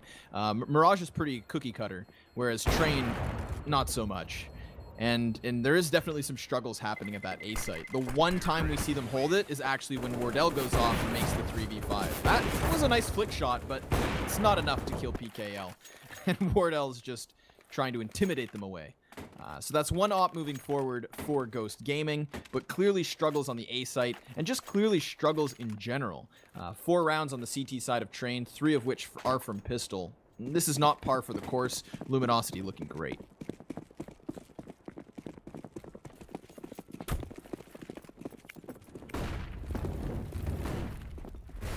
Well, PKL going to be out towards Olaf already. As Dallas is top green, gets one shot off, can't transition over towards PKL. As PKL is just going to hold back green. As he's just going to pop some shots to the smoke. They'll land on Colin. And this is pretty much just a cut and dry round now from LG. They get the site, get the bomb planted. 7's going to be on the board. There's nothing as P250 or even Wardell with the op can really do in this sense. So LG are going to push this lead a bit further. As Colin is going to peek to his death. They know where Wardell is. And you know, look at the money right now from LG. They can't afford really to chase this. Although, taking an op out of Wardell's hands is definitely worth a couple AKs. And it's not even going to be worth anything. So it works out. Luminosity are now showing their true colors. Again, coming into this matchup, I kind of doubted Ghost Gaming, and the one factor I was giving them was just kind of the individual firepower of the lineup. That's what we saw in Mirage. We saw players just going off and cleanly taking rounds based on frags, whereas this T side from Luminosity is a well-oiled machine, and the defense doesn't really know what to do with it. There's been a lot of just easily won rounds for Luminosity ever since the pistols, and things show no signs of stopping. Especially once it's just pistols yet again for Ghost. I do like to see that all 5 players are just grouped up on the A site. They're looking desperately for some kind of a kill here, some kind of an opening, but it's not coming whatsoever. That's 5 players down and barely damaged back. Luminosity doubling the score of Ghost Gaming and just stampeding this CT side. The Calgary Stampede is on, which I would love to go see one day. Now, I don't know if that's your kind of cup of tea, Connor, but... AK Scrawny. I don't know. I'm hooked on first names now, you know? Would you ever hit up the Calgary Stampede? Not much of a rodeo man. No, myself. not your kind of thing. That's all right. Well, we're gonna see a rodeo right now. It's another quick play, and look at Yell. Very aggressive, forward position, may catch Neptune out, and he will. He'll miss the shot, but at least he knows where Neptune's playing passive, and Neptune decides to actually re-peek that back lanes. And Neptune has to be very careful. That's a very mind-boggling re-peek from Neptune. Knowing the ops already missed 2 shots on you and legged you, it's a risky peek, as Yell's going to find another one. Colin with the flank. He'll take down Shiz. Spins out in time to find PKL, but shut down he will be, as Wardell's in a 1v3. Can't hit the quick shot. Now Destiny should have him dead to rights momentarily. as Wardell is about to get cut off from Yell, who wins this duel, and it's not Wardell, it is all Mr. Yell. So 9-4 with some interesting repeats from Ghosts. Yeah, I mean, I'm going to give some credit to Ghost Gaming. They at least pull out that double op setup, so they're trying to do something on the CT side because they are as well aware as we are that this is not working. So they try to shake it up, they try to do something different, and ultimately it's just Yell getting out into the A site very aggressively. Neptune had multiple opportunities to fall off of that Ivy side, but he doesn't. He could have literally just pushed Ivy and exited that way, but he just kept peeking for the Opper, and it costs him. Meanwhile, over towards the B site, we see that bomb just push in ever so quick. Sure, Wrath gets a bit of a flank rolling, but he too, behind enemy lines, was traded out after 1. So this should be another round where LG will assert themselves through gun advantage. Dallas with the Juan tap onto Showtime's head. That's something to play off of, but here's Wrath again in the exact same position on his defense. Caught dead to rights. Dallas finding another 1v versus 3, but the bomb plant, he does not win this round. Are you ready for my new line that I've been working on for months? Perfecting it, making sure everyone would like it, and I'd like to unveil it here today for you, Scrawny. Better be a good one, because you just built anticipation. It's a flash line when someone gets flashed. He's so white, call him Snow White. What do you think? Now be honest. He's so white, call him Snow White. You get it because he's blind? Yeah. Yeah. I've been working on that for a while. And Dallas is not going to be able to save. So, what I'll call attack. My great line can stay in the past. Maybe I'll keep that one buried. Maybe I won't pull that one out. Production didn't even like it either, which is actually really upsetting.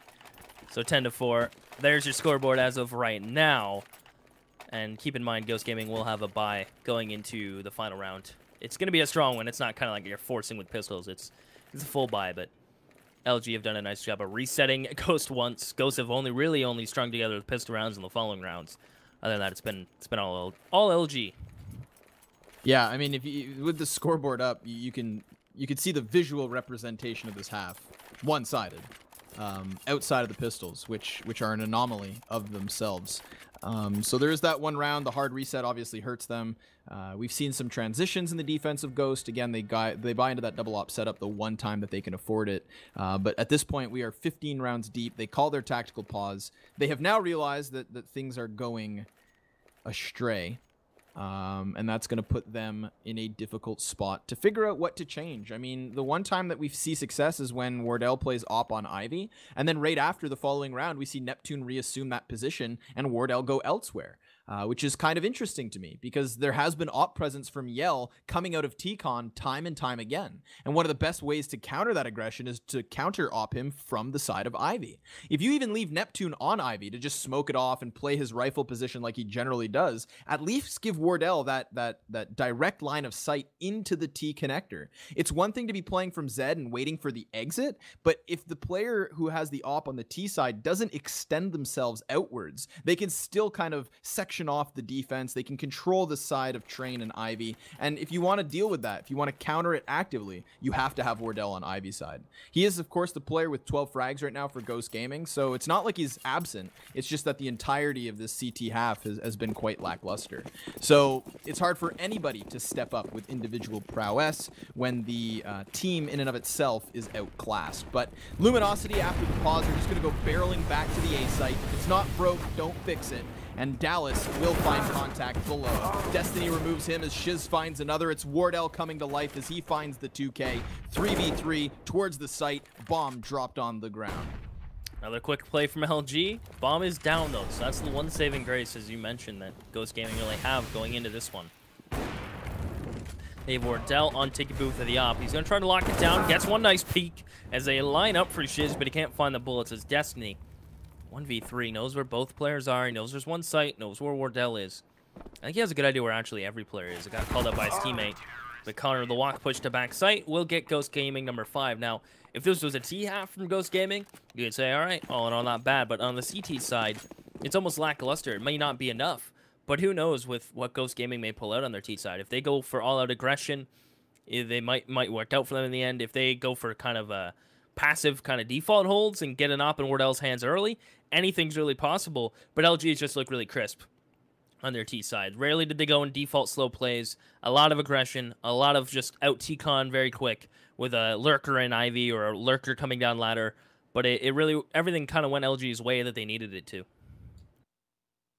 Yeah, I think that's pretty safe to say that this has been incredibly one-sided, and there haven't really been any glimmering hopes that make me think otherwise. Luminosity Gaming just seem much better off here on Train than they did Mirage. But then again, it helps when you're winning your pistol, or rather, even when you're not winning your pistol, you can turn it back around. They got hard reset on Mirage in the opening 4 rounds, so this was a whole other story. We saw economic momentum straight out of the gates from Luminosity, and then I think that Ghost sustaining that one reset as well certainly hurt them. So there's really not much to talk about in that first half. This is Luminosity coming to their map pick and then just being a whole other beast. And I think if you start to compare this game to the other matches that Luminosity has played throughout these kinds of CEVO hosted tournaments, well, you'll see that generally they don't lose versus these sorts of teams. Most recently at the Subaru Invitational, it was SK who win in a 2-0 fashion. If you go back to the iBuyPower Invitational last spring, you get a 2-1 loss to Cloud9. So as far as their losses go, it's generally versus the top tier of NA, not teams like Ghost who are still proving themselves at the bottom of the Pro League. So I think it's safe to say that LG are going to come back to life here in this series. I highly doubted we were going to watch them lose, and Mirage was kind of an anomaly. I don't want to get ahead of myself and write them off for Nuke just yet, but in my opinion, Train is done. It's in the bag. We'll see if they'll be able to close it, tie it off, bring it to the curb. Although Garbage Day is Tuesday, I don't know what day it is out there in Montreal, but it's coming up. It's coming up. We'll see what LG are going to buy into this one to pick up the pistol. No kit, no utility, very confident in their one-taps on Train. A lot of long lanes that really just favor the USPs when it comes to these pistol engagements. While Ghost Gaming, on the other hand, will get a molly, they'll get a smoke. So that's a tell sign to me that you're going B. You're going to throw that smoke from Dallas down towards lane.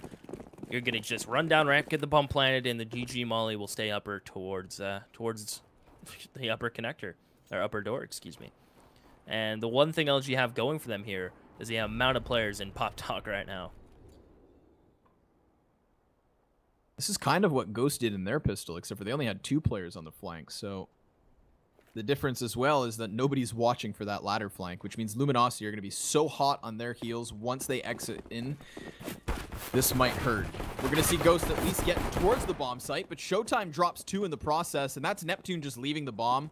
Everybody forgets that that's a thing, and now there's CTs behind them. So this pistol round's already done and dusted, unless we have some kind of crazy individual play from either Connor or Wardell. They're sectioned off, they're separated, and there are CTs all around them. Yeah, and Wardell's just going to go down, so it is all on Connor. I think you're right. They did kind of forget the bomb, and not only that, why did the Dallas go down ramp with the molly? Right, he's supposed to be the guy to stay upper. He went down and lost the molly, and then the bomb got dropped, and everyone else kind of just scattered. Wardell was the only one to really keep that in the back of his mind that, hey, the bomb's down here. Connor and Neptune got caught pushing up very aggressively towards Z and back Trains. So that's 11-5. They'll buy up the SMGs. They'll get a couple rifles, 2 M4s, a FAMAS, 2 SMGs. While Ghost Gaming will have upgraded pistols, so they're not going to bother going for the kind of like just upgraded pistols, and fair reason not to. Well, fair reason. Get the armor, get the Deeg, and let Neptune go to work. That's a nice opener.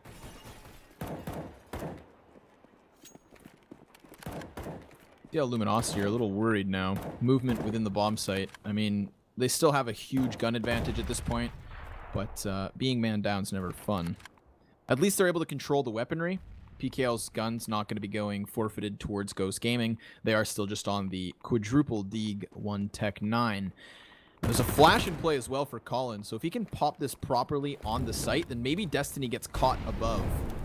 He is out with the bomb itself, and it's from afar that he takes that duel. So the bomb's been spotted. They know it's here in A. Yell gets just deeged in the face, though. And that's going to be Shiz dropped off of Ivy from a 5v4 to 5v1. Only 1 man left, and Showtime's down for the count. Ghost Gaming somehow worked those pistols and upset after the pistol round.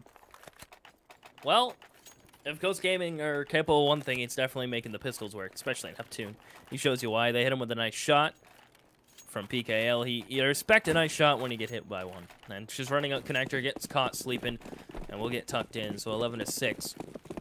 And now, this is kind of where the fun begins, right? The economic battle for who's going to come out on top at the beginning of this half. If Ghost Gaming can get a firm grasp on the economy early, well, then that's going to be a rough ass for LG. Still, it is a CT side, and they seem competent on this map enough to be able to clean this up and come back from worse. So it is just going to be Ghost running out towards outer site. 2 players on site, 1 player towards Z. As Colin and Neptune together will clean up the site. Showtime in Z, though, showing off his deagle a little bit. As 2 frags for LG. Makes the round not as clean as Ghost would like, although I think those were both UMPs that fell. So, all in all, not the worst amount of damage that could have been dealt. As we're going to be looking at 11-7. LG are going to have to save, so they'll buy next. So, LG will have a rifle round on round 20. By then, Ghost will be on 8, assuming they clean up these silence USPs and 1 nade. 2 nades, excuse me. Relatively quickly and cleanly.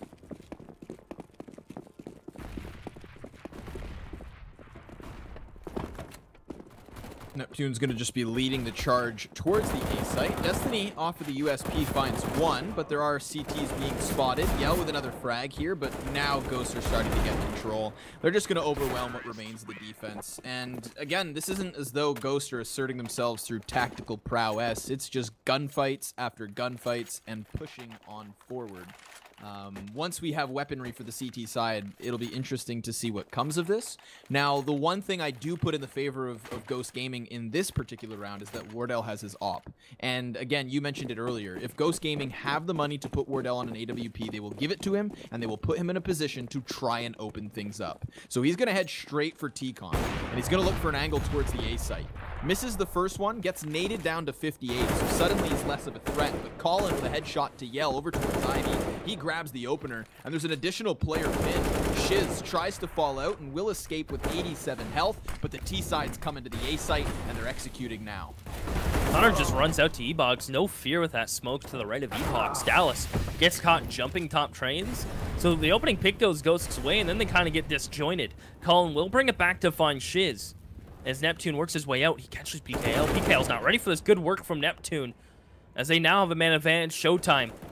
A very push-forward position, and he'll bring it back as it's all on Wardell, and that falls apart for Ghost Gaming. As quick as it started kind of set themselves up for an alley-oop, they just get absolutely rejected by Showtime and co, who really just had positioning. Ghost Gaming may have felt comfortable, but LG just kind of shut them down. Maybe a couple oversteps and missighted kind of plays from Ghosts.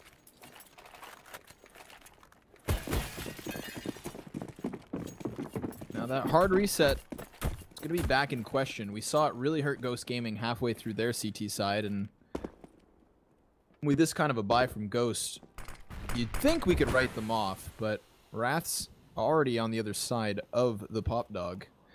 4 players with Tech 9s gearing up towards the B site. Showtime is just spotting this, and the fire is going to keep them at bay, so he can fall back safely knowing that the T side is using presence towards upper B. Frag up and over, going to deal some chip damage, drops Neptune to 82, but for the time being, Luminosity are content just sitting on the 2-3 split, the majority at the A site.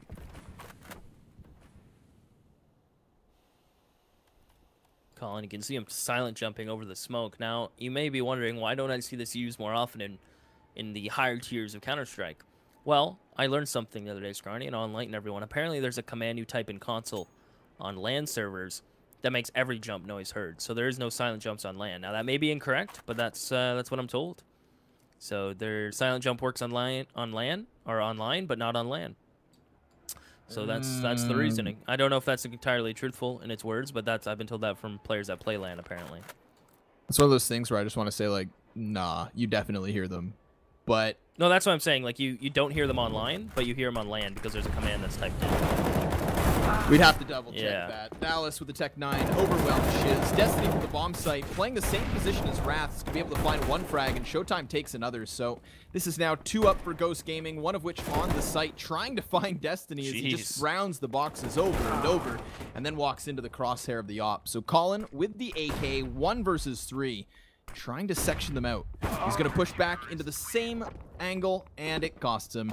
Yell doubles down onto that one. Luminosity find their round, and they avoid the hard reset. So very similarly to the first half, we see Ghost Gaming get 3 of the opening 4, and now things should shift back. It is economic control for Luminosity in the last one, and it is guns aplenty here in the 22nd. Up on Wardell, Glass Cannon, MP9 on Shiz. Now, if we take a look at the money he had, a teammate could have dropped him a rifle, so perhaps just banking on not having maybe full head armor as a team. And he's just going to push with it. So Shiz down. That's a good opener for Ghost Gaming. Wardell playing on the edge of the smoke. So he knows Showtime or some kind of CT player would be playing on the back of that smoke. And he gets lucky without taking a single point of damage. All the bullets riddle the wall behind him. In the meantime, while Yell will shut down Colin, we'll see how aggressive Ghosts want to get here. Sending Connor out towards upper. He did spot PKL. And he will find the nice headshot. Awkwardly hugging on the ladder will Showtime, but shot in the back from Wardell. So quick trades from Ghosts as they push into the site. But equally as quick rotations from Luminosity. Destiny's just going to walk through the smoke, though. Dallas already trying to watch this, but it's Neptune from the ramp itself to catch him. So the op here of Yell really has got to come up big. 1 versus 3, time ticking. Dallas just jiggle peeking left and right. It costs him his life here. No reason to peek, but he goes down. So 2 guns still up. Wardell wins the duel. That could have shifted things to the 1 versus 1 with enough time to try and clutch, but either way, Ghost walk away with 2 lives standing. That's Neptune and Wardell to move their guns further. They're going to drop and re-equip their teammates while Luminosity still hang on to that 4-point lead. So the hard reset could be found, but look at the cash here from Luminosity. It is lackluster. Yeah. Despite those 2 rounds back-to-back, they had 2 and 3 players survive accordingly, and that's not going to leave you with enough cash for a rebuy. So as opposed to reinvesting and trying to dodge the double reset or double save, they're just going to boost up their economy with the little cash they'll get here and try bare bones pistols in the 23rd. Close corner for Destiny, catches the kill to Colin, and because he's alone, that's a freebie on the AK. Destiny with Kevlar is going to start to move that back, and look at the CTs try to rotate towards B. Every time Colin plays Ivy by himself, Ghosts go B. So LG have picked up on this pattern. It's happened like 3 times. And Colin only gets 1 kill when he goes Ivy by himself. So now that makes this round falling apart for Ghost Gaming. Without having that extra number here, without that extra player, things start to go south real quick. As Destiny will have Colin's AK, and he's going to push up, spots the foot of Neptune, good damage dealt. And then the bomb still has to be retrieved and planted. As Neptune's trying to play on the edge of the smoke, he chose an awkward path, knowing Destiny had 2 options, fall back or push forward in that exact lane. As it is all on Wardell now with 40 seconds on the clock. And Destiny, with time on his side, bomb on the ground, and Wardell coming down ramp. We'll see if Wardell's going to be ready for Destiny's positioning. I would certainly, it's a certain off angle that Wardell's just not going to be ready for. He's thinking Destiny's going to be playing it safe, hiding behind a back train. Instead, Destiny gets aggressive. Wardell's not leaving him enough time to plant, though. That's going to be a crucial mistake, but he rounds this corner aware that he hasn't checked it, and that's some heads-up play from Wardell. He doesn't just walk past the spool and kind of count it off, but instead doubles back in for it. So nice little clutch there from Wardell, just walking things out, playing it cool, calm, and collected. And that is how Ghost Gaming avoid a reset of their own. Of course, things got really scary. Like you said, Colin's been playing over towards Ivy all alone. And Luminosity read this. The moment they get that AK, everyone barrels towards the B site. And it's the AK player himself who's last up. So very real clutch opportunity despite the weapons disadvantage. A very good round for Luminosity considering their investment. But regardless, it does leave Luminosity with a 3-point lead, a bye in this round, and not a single kit to defend with, but an op duel's potentially on the table between Yell and Wardell.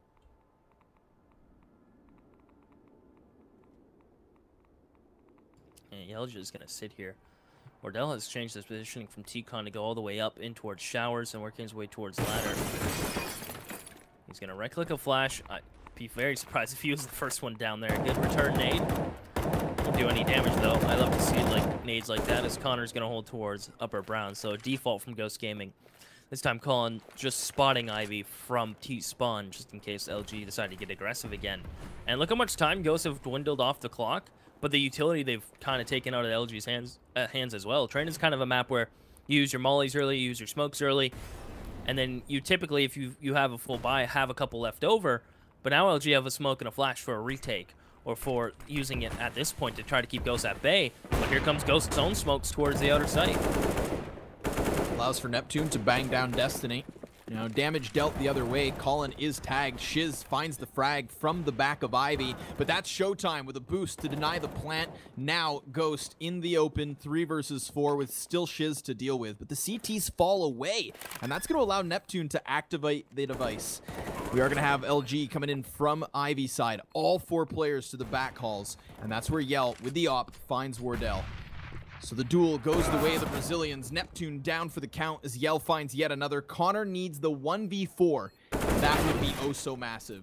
Way too much for him to handle. Luminosity take it and move themselves 1 round shy of securing OT. I like that from LG. They let Ghost know when with that boost towards Sticky Boot that there's a minimum of 2 players towards the Z position. That boost signifies there's 1 player boosting and 1 player on top of the ticket, and they immediately, after denying the bomb plant, rotate all players back to back lanes, and then they retake from there. They know they still have a player alive back green, so they don't have to worry about getting pushed from sandwich or someone wide swinging them from green. They just take Ivy, they push up with their teammate back green, and they just kind of slice and dice Ghost Gaming, who weren't ready for that amount of players coming from back trains. And now you're at a 14-10 scoreline. Ghost Gaming not going to fully invest here. They'll get some armor, 1 nade, upgraded pistols, and it looks like they are going to be content to just play for OT here. Shiz continues the spray down to take the second man.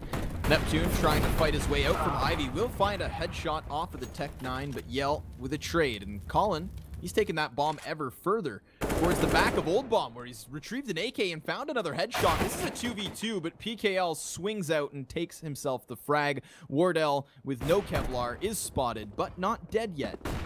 Flashbang to his left, flares to his right, and that's going to be enough to seal it. PKL with the flash frag, Luminosity on 15, and 5 map points for Ghost to try and come back from. They are going to have the investment here. As you said, content with playing for OT, but it'll be a lackluster buy at that. We have mid 3K for both Connor and Dallas, and so it's not going to be full utility. It's not going to be a double op setup. It's definitely going to be hindered thanks to the economy. I think this is a bit closer than what a lot of people were expecting, though, from Ghost. Going toe-to-toe with LG on train. As Yell's going to get aggressive with his own up, mollies himself sandwich, so he has to just hold towards ladder as Showtime and Destiny. 2 first bloods. Destiny's just going to get out of the ladder room. If not, just stick around a bit longer. Yell's even going to find Dallas, so that's 3 unanswered frags. Colin tries his best, but I think this may be all she wrote for this map. And it will be. Done. That's it. That was quick. I'm actually surprised how quick that went by. No, I think there's, what, 1 pause from Ghost Gaming? And I believe LG took 1 as well. But other than that, those rounds were quick.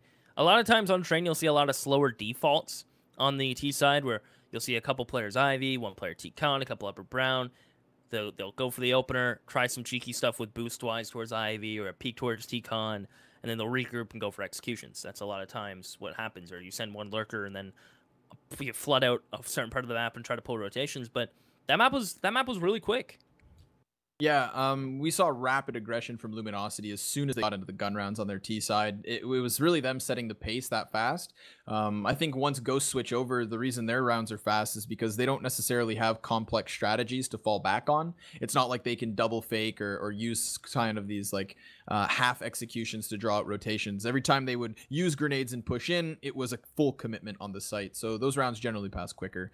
I think that while we can argue maybe that map was a little closer than expected, you have to remember that of those 10 rounds, it's Ghost Gaming who win the pistol and the conversions in the first, and then upset after the first and the second, which gives them another 3. So 6 of their 10 rounds are pistols and conversions. Very similarly to on Mirage, where they also won both, but that time they convert it to a win because their rifle rounds were also plentiful. Here, they were lackluster. Only 4 actual gun rounds, one of which coming off of the back of a pause. So like you said, they did take that at the end of the first half, and they used it properly. They changed things up with a new double op setup, and it works out. So credit to Ghost. but more credit to Luminosity. They make pretty quick work of Ghost, and I'd say even though things got slightly closer, that was still just outclassing from Luminosity. And then we have a big random map for the last. It is Nuke coming up next, a map where I have personally never seen Ghost play. Should be definitely random. Speaking of random, this is a terrible transition, Scrawny. You know what? I need to think of a better transition. Dude, it would have been great. I think, you think so? Speaking of random, Yeah. you can be a random winner of some of these giveaways. You think so? A giveaway is Should have literally went random. with it. Yeah, I think This I should have is ran with it. random. Yeah, I should have ran with it. Well, I kind of gave the illusion earlier that it's scripted, and we already gave away the graphics card to Hugo. So I mean, in that sense, that's not random, but the rest is random. You can enter right now if you go to cyberpowerpc.cvo.com/giveaway, and you can enter into a video card, some solid-state drives, and a keyboard. Because you're watching, you might as well enter for free. So we're gonna go to a quick break, and when we come back, we will have the conclusion of Ghost Gaming and Luminosity on DE_nuke. Love it or hate it, that's our third map, and we'll see you soon.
disappears and I'm left lying on the floor, but I still feel it.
welcome back to Ghost and Luminosity. I was gonna say welcome back to. I was gonna make a song reference, but you know what?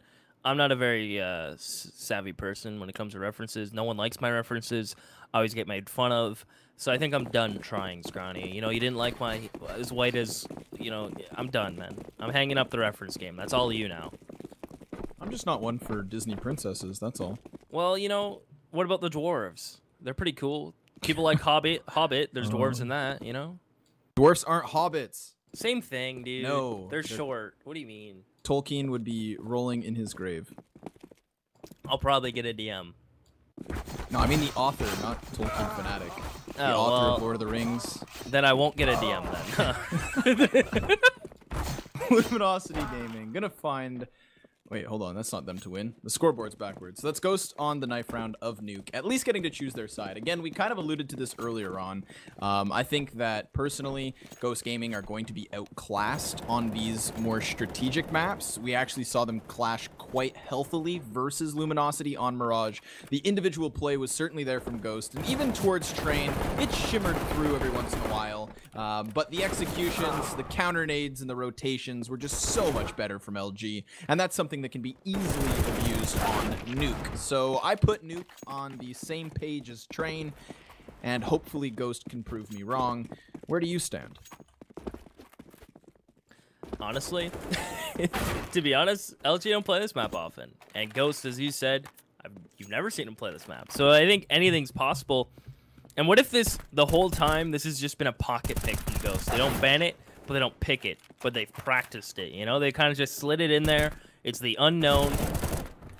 But this map is very favorable to CT side aggression, which Ghosts kind of love to take advantage on their map pick, like Mirage, where they push A ramp, they push Palace, they push mid, they push underpass, they get aggressive B-app. So this map's even more favorable to CT side aggression, from outside, challenging nonstop, to pushing into lobby if you wish, pushing into ramp.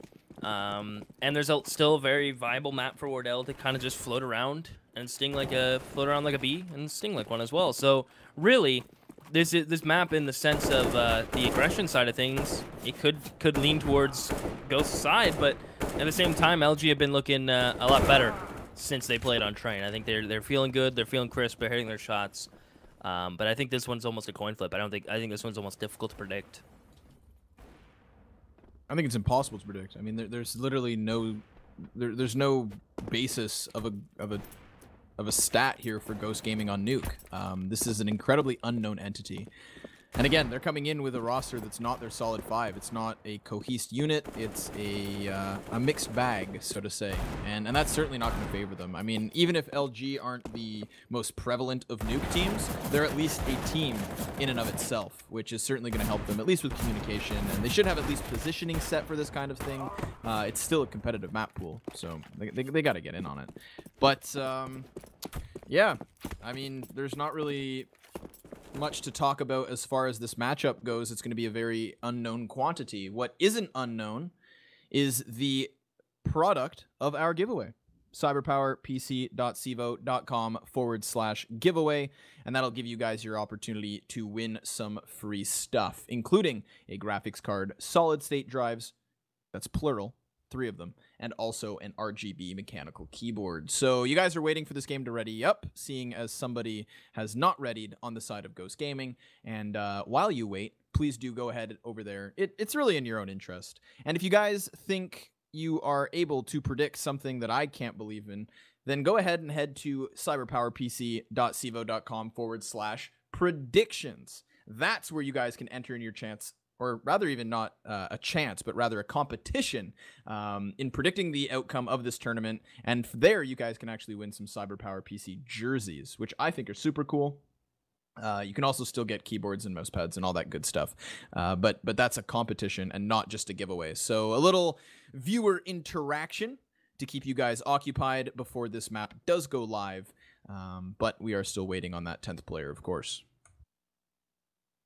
Well, the coaches are in, so I think we should get the dot ready from Connor momentarily. Momentarily. I'm talking real moments. You know what we're gonna do? What are we gonna do? We're just gonna put on some tunes. You guys can chill until this one gets on the board. We got nothing to talk about. We're not going to pretend. So No? we'll see you guys in a little bit. This one's going live.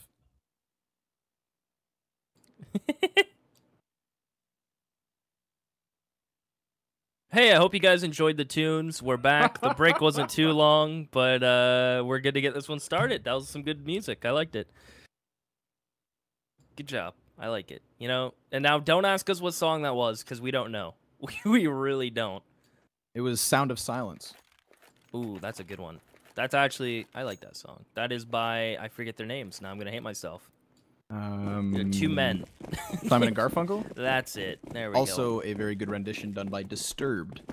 Yes. Worth checking out. But Luminosity Gaming on the T side of Nuke, map 3 for the series is coming your way, and LG are coming straight into A.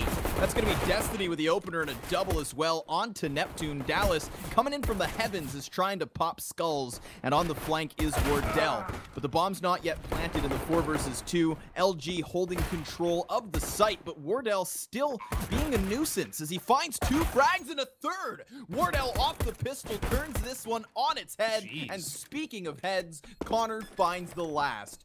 Ghost Gaming 2v4, they make it look easy. And all thanks to Wardell. Connor may find the last, but Wardell gets 3, gets the defuse even. That's kind of the icing on the cake for him. Saying good job popping those skulls. As Ghost Gaming up 1-0 already, CT side. Now, there's been a lot of talk about how this map is a little more open now for the T sides. It is still CT sided, but the T's have a bit more ease when it comes to getting towards outer. And this AK on Destiny, I really like this buy. You get the cash, you get a 3K with your Glock, bomb planted, $800 plus 1,400.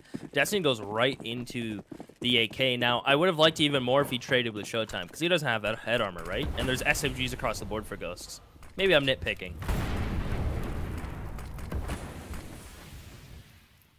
Wardell bought the Bison again. I hope he dies.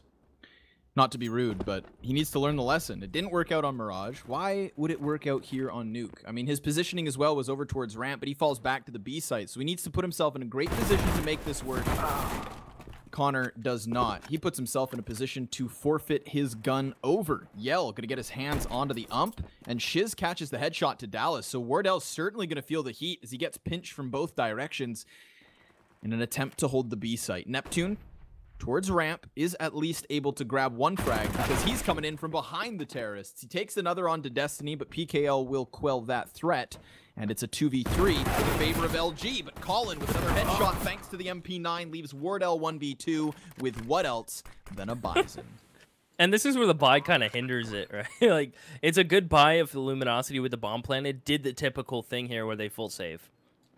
And the Bison's kind of farming machine, but against armor, upgraded pistols in an AK, it's pretty much useless. And Showtime's going to swing and take down Wardell and show you how useless it is. So, pistols, the lone AK even gets retrieved. PKL tightens those Yeezys and just goes full-on sprint. As it is going to be 1-1, and now we're kind of fighting for the economy stance. Ghost Gaming going to buy back with SMGs. They're going to buy up some pistols, as this one's going to start off with a little bit of a twist. But it's a good twist from LG. It's a play that catches players off guard. A lot of teams would just save in that situation, get a 3rd round buy. But not LG. They're going all in. And now he buys an M4. No nades for Wardell. I Where's he don't gonna know. position? At least he's over towards ramp, so it does make sense to try and solo hold this. And Neptune takes 2 kills outside. That's awesome. Great start here for Ghost as Dallas off the peak finds himself another. Wardell's positioning makes sense with the rifle, and he uses that for the headshot to Destiny. So it is just Shiz, and he is no more. Ghost Gaming bouncing back as quickly as they fell. They upgrade to the double AK and even have the ump. So excellent little rebound considering that last throw. And now Luminosity are back to their pistols. So back and forth we go, Seaside. Where we'll end, nobody knows. Only time can tell. Who else other than Neptune, right, with his deagle? We saw this on Train. We saw it on Mirage. His deagle is scary. He gets 2, finds the last with his UMP, and now LG are kind of in a spot where Ghosts were. They don't invest as much as Ghost did after losing that a very similar round in a similar fashion, but they do buy up upgraded pistols. Yeah, we'll get caught midair. Won't even get a chance to hit the floor, as LG are going to work towards outer yard. Neptune going to be playing on the edge of the smoke, and Destiny, well, he'll come out on top, pick up that SMG, but it doesn't matter if his teammates are all going to hit dirt. Their bodies are still warm. Shiz is going to try to find a favorable engagement for him. but Connor will just play patient and tap him away. So Ghost Gaming 3-1. One hiccup in the road, but all in all, a hiccup that kind of favors them. They keep 4 players alive. They build up a little bit of a bank. LG get a buy, and it is going to be opless. So that's one thing going their way. LG kind of relied on Train for that op of Yell. And the aggression out towards T-Con, and then CT side, the op of Yell was still very prevalent. We'll see on Nuke if it's going to come into play, as Ghost will have a couple SMGs out themselves still, and rifles. Sheer aggression towards Squeaky Door. Shez near primes the nade, but Neptune lines up too. Fantastic opener for Ghost Gaming straight out the gates. Yell with a response as he finds one frag and damage dealt. Neptune sits on 38, Colin 22. Dallas sitting on top of Put's going to find himself the headshot. That's Yell down for the count. Neptune with another Shiz 1v4. And at least he removes Dallas. Now again, Colin's lit, but Neptune full HP. So it's sealed. Colin takes the final frag. Ghost moved to 4, and that was versus rifles. Luminosity just clashing on that A site right away. Costs them heavily to the 3 versus 5. They try to struggle back, but struggle is the name of the game. They ultimately throw it away, and Ghost, again, take 4. So maybe 5, considering the pistol. This is a fantastic start on Nuke that I did not see coming. And definitely a way to start it off proper. And it's not even Wardell trying to pressure the op at this point. They have money to go for it, but he's content to just stay on the rifle, continue to keep things going the way they are. As LG, again, upgraded pistols, no armor. They will get to outside of mini. Now, Colin has to be careful. But with no armor, they didn't punch too much. Yell won't even get a shot off before that bull finds his dome. As Connor will get gushed up, trying to find PKL. Seems to be having some issues to do so right now. On 1 HP, he's going to fall back. He'll say, you know what, Colin, you find all the frags. And Colin will end up cleaning 4 of them. As Destiny's alone towards ramp, there is one player. Is that a boost, I believe, for Neptune? No. You know what? X-Ray always trips me out in the sense where if you're playing top catwalk, where Neptune is, it looks like you're boosted in towards ramp. Oh, that is a weird little angle. Isn't that a little weird, though? He's standing on top of a pipe in the corner, so not actually the ledge. That was nifty. I have yet to see that. So, little off angle, tries to help him out, and his rotation towards heaven nets the final frag. So, clean sweep from Ghost Gaming, keeping 5 players up and demolishing Luminosity.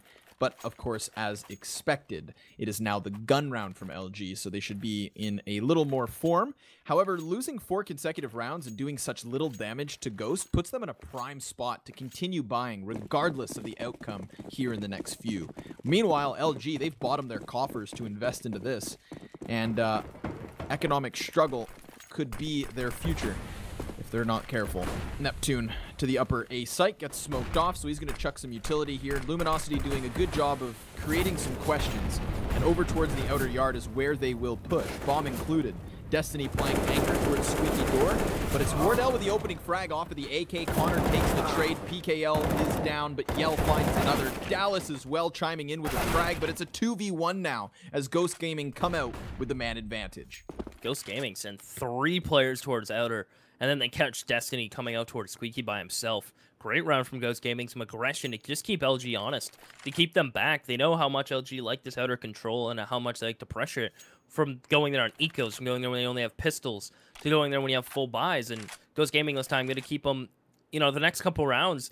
LG have to be careful of how they aggress towards outer just due to that aggression from Ghost. As Neptune holds the angle and will find the last player. Ghost Gaming doing a nice job of switching up when they have an op holding it, when they're going to get aggressive. And that was just a beautiful round with some aggression. And now this is when the op will come out from Wardell. He doesn't have to pick it up. He can buy it. Colin will trade it out. And this is where things start to get interesting because now they're going to have an op there. They're going to be pressured.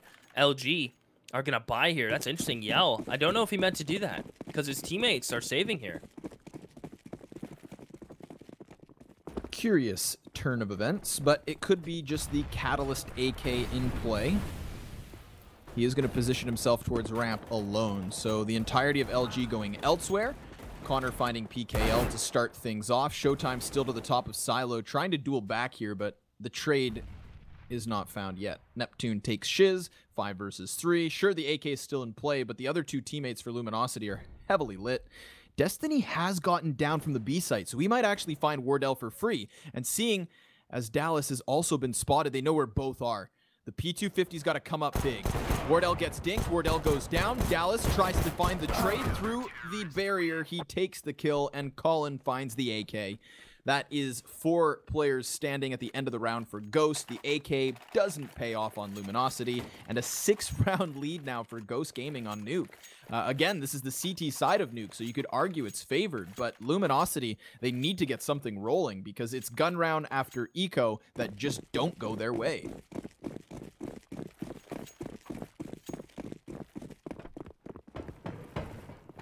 Sorry, I was watching a video of how to turn a carrot into a flute. You learn something, you know? Now I know how to play CSGO and to turn a carrot into a flute. If you ever need that, Scrawny, in your life, just let a brother know, and I got your back.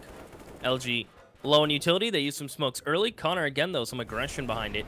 As Dallas is playing top catwalk PKL. I think the top of his head just got spotted. So he is just going to fall back. As there is one player from LG left towards outside. That is going to be Showtime. As Yell slowly works up. Colin playing nice up close and personal. And he's going to swing on it. 1-for-1, all in all, is not bad from LG until Wardell will just get a nail in the coffin back out towards outer. But look at Neptune. That's a round-ending play. If he finds Shiz and is able to post up instead, it forces Wardell to kind of make a preemptive decision here. Dallas trying to rotate down. Very wary of roof presence, but there's nobody there right now for LG.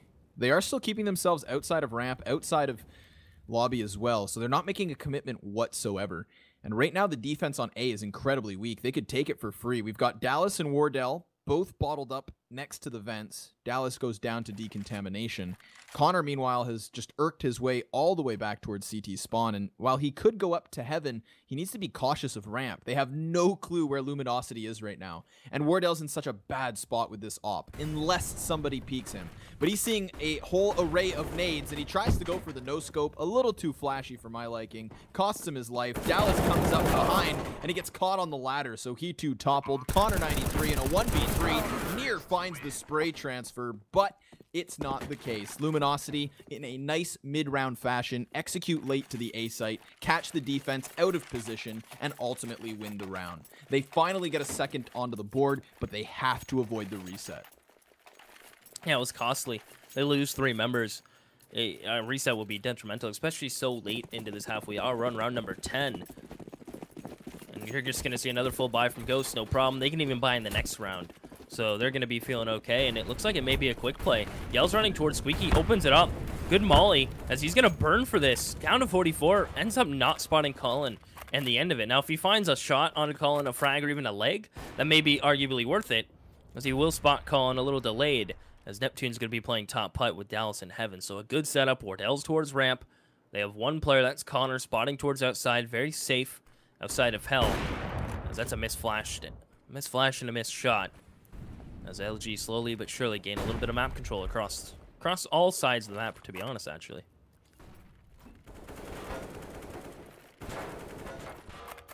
Right now they know they have Colin pinned in the corner, so you can see that smoke trying to ensure his exit, but he's still wary of the cross. PKL, meanwhile, above the mini. Connor's going to spot him, but with a nade in hand.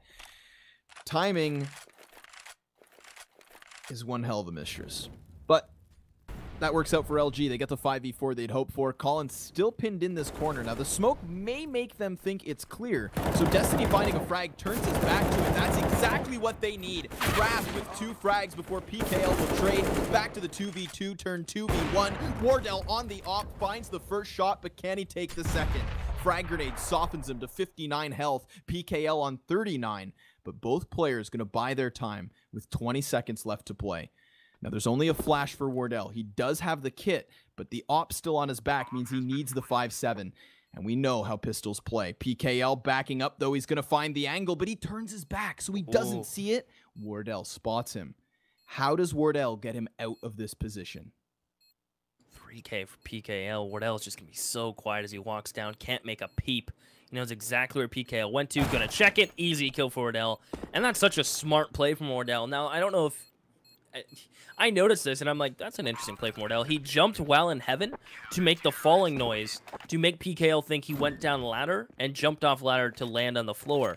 Now, maybe did that play a little bit into how PKL got timing there? Maybe not, because he was considering heaven as backing up. That little drop noise may have considered him to just stay posted on mini, 100%. as Wardell just plays just a heads-up smart play for him to clean it up. 8-2 on the CT side, as LG are going to buy here. So that's the reset you said to be worried about. But the bomb plant, all in all, allows them to get 2 AKs, even some utility. And it looks like it's going to be a quick play. Going to try to just rush down Wardell, maybe. Wardell sees 2 bodies cross. He decides not to fall back. Now, this could cost him because they're going to be so close. Dallas on the rotation takes 1. Destiny rounds the corner for the trade, though, so Luminosity still sit to the 4v4. Wardell, as per usual, not giving up all of the angles, still stayed posted, but no one presents themselves, so he decides to fall further back. Now, Neptune's wary of the Hell Wrap because there is no CT presence whatsoever towards that side of the map now. Connor just keeping an eye out on the outer yard, sees nobody at the time being, and this is going to be one of those situations where Luminosity give up no further info, so the CTs are going to start to second guess themselves unless they get more peeking, and that's exactly what they do. They see it. Smoke on Wardell's right now, so he has to be careful of how he really peeks this, but it is just LG throwing a smoke and immediately rotating back out. Squeaky door gets opened, and Cullen hears this. He's going to call it. He's flashing himself up fence. He's going to shoot to hide it, mask his sound, as he will get a double spray down at the end. The little things from Ghost Gaming are really prevailing, from the sound cue jumps to the shooting, the mask yourself, climbing a ladder. Every little thing just going right for Ghosts. As look at Neptune and Cullen, top of the scoreboards, 15 apiece, almost identical scores. 1 assist kind of separating where they're at right now as LG. No one's really finding their footing. No one's really stepping up, and it's just been Ghost locking it down with an awkward start to this game. LG getting reset within the second round, which is very rare, and a reset in round 9. This half hasn't really transitioned the way LG would like, and then it looks like a quick play towards A, perhaps with just a couple players, but with no bomb, I mean, what are you going to get out of this? Wardell's just going to no-scope Destiny in the leg, so that drops him to 6 health. Connor, Wardell, Dallas, they clean up shop. So that's it. Now, coming into this third map, Seaside, I was questioning Ghost Gaming just because we didn't have anything to go off of. But I guess there's this matter of just kind of unpredictability to them. And right now, with both Neptune and Colin going off with 15 frags apiece, I mean, they have as many kills together as their ages combined. This is 2 15-year-olds that are actually kind of putting up numbers right now and really pulling Ghost ahead. Luminosity have 2 rounds on the T side, and that is incredibly lackluster. They're going to have a bye here in the 13th, but let's hope for their sake they can put something together, because if they switch over, they're going to have one hell of a job on the second half. Yeah, Old Nuke, 2, 3, 4 rounds, you're like, hell yeah, that was a sick half. Like, we did it. That was awesome. But on New Nuke, you know, you expect more like 5, 6, you know, around in that ballpark, if not a little more, just due to how the catwalk adds to the versatility of the Ts, how much more simpler it is just taking out side control. So Old Nuke, they'd be smiling right now. They'd be like, all right, 3, 4, we're feeling good. But right now, Ghost Gaming, if they get 11, 12 on the board, it's a rough half, especially Ghost with how explosive they are and how much they like the T side. LG not making it easy on themselves as Wardell just misses by a pixel on that player and a retreat towards heaven. As you'll see Ghost Gaming slowly start to transition to some players over towards this site. Smoke will keep Connor on us as Wardell's going to go down towards Sync and meet up with Colin, though. Connor opens up the door. The defense don't even react, so he's able to take one. Shiz trading it with a kill of his own. Destiny takes another, so LG coming up with something here to the 4v3. PKL will plant the bomb. The man is spotted vents. Colin deals damage to Destiny, though, so he's not able to commit. And Dallas just trying to puncture his way from the vents themselves. Frag goes in to deal extra damage. Dallas walks to the spray. 2 versus 3 is what we're left with as Colin enters the fray with a frag of his own. Wardell's op chimes in with a shot connecting, but Showtime has the cross. And Destiny peeking out from decontamination. He'll find the man on door. The time is ticking quickly. Wardell's outnumbered, outgunned, and dead. So Luminosity able to find that third round. Despite the chaotic retake attempt there from Ghost, they come up empty-handed. They will have enough money to go for the buy, as will LG, to replenish their offense. But again, 10-5 is the best case scenario, and you could argue that that is still questionable of itself. Correct me if I'm wrong. The one win Ghost Gaming got in ECS, was it on LG as well? I can't remember, man. That was like 3 weeks ago. That is going back, I know, but I think that was on LG. So, come full circle. Here we are online once again. This time, Yell's squeaky push will pay off for the frag on towards Connor. And I think he spotted a second player, so he's just going to sit, allow Showtime to work around here. As Colin was holding this. A good dink, but can't clean it up as Dallas almost ultimately alone here. May need some help soon as Neptune will fall. Now he is completely alone as Dallas. He's going to make a drop, though. Try to find more than one frag in this situation. As Wardell shows up to the party, and he's got 2. PKL finds it. And now Dallas put in a 1v2 situation. Bomb is down. But Dallas has kind of escaped their vision and grasp for at least now. Yeah, this will be a matter of whether or not they find Dallas before he can take a 1 versus 1. If they can figure out his positioning, then there's going to be no excuse for LG not to double peek it. But Destiny gives up his back. That's a headshot for free. PKL comes out for the trade, but Dallas will take it. And that's another hard reset versus LG. All you gotta do is clear your corners, or at least peek them simultaneously. But the man comes out wide, goes down to the 1v1, and you can see how Dallas knew the peek was coming. So he just extends himself further into the open. Sure, he's exposed, but the off angle catches LG peeking wide, and that's how they reset them yet again. So Luminosity throwing all of their cash into this 15th round. 11-4 is the best they'll walk away with. This was unexpected. Stunning. Just stunning play right now from Ghost Gaming. A little bit of luck, hitting your shots, playing your positions well. And this is really what it transitions into. LG buy up what they can, but it's barely anything.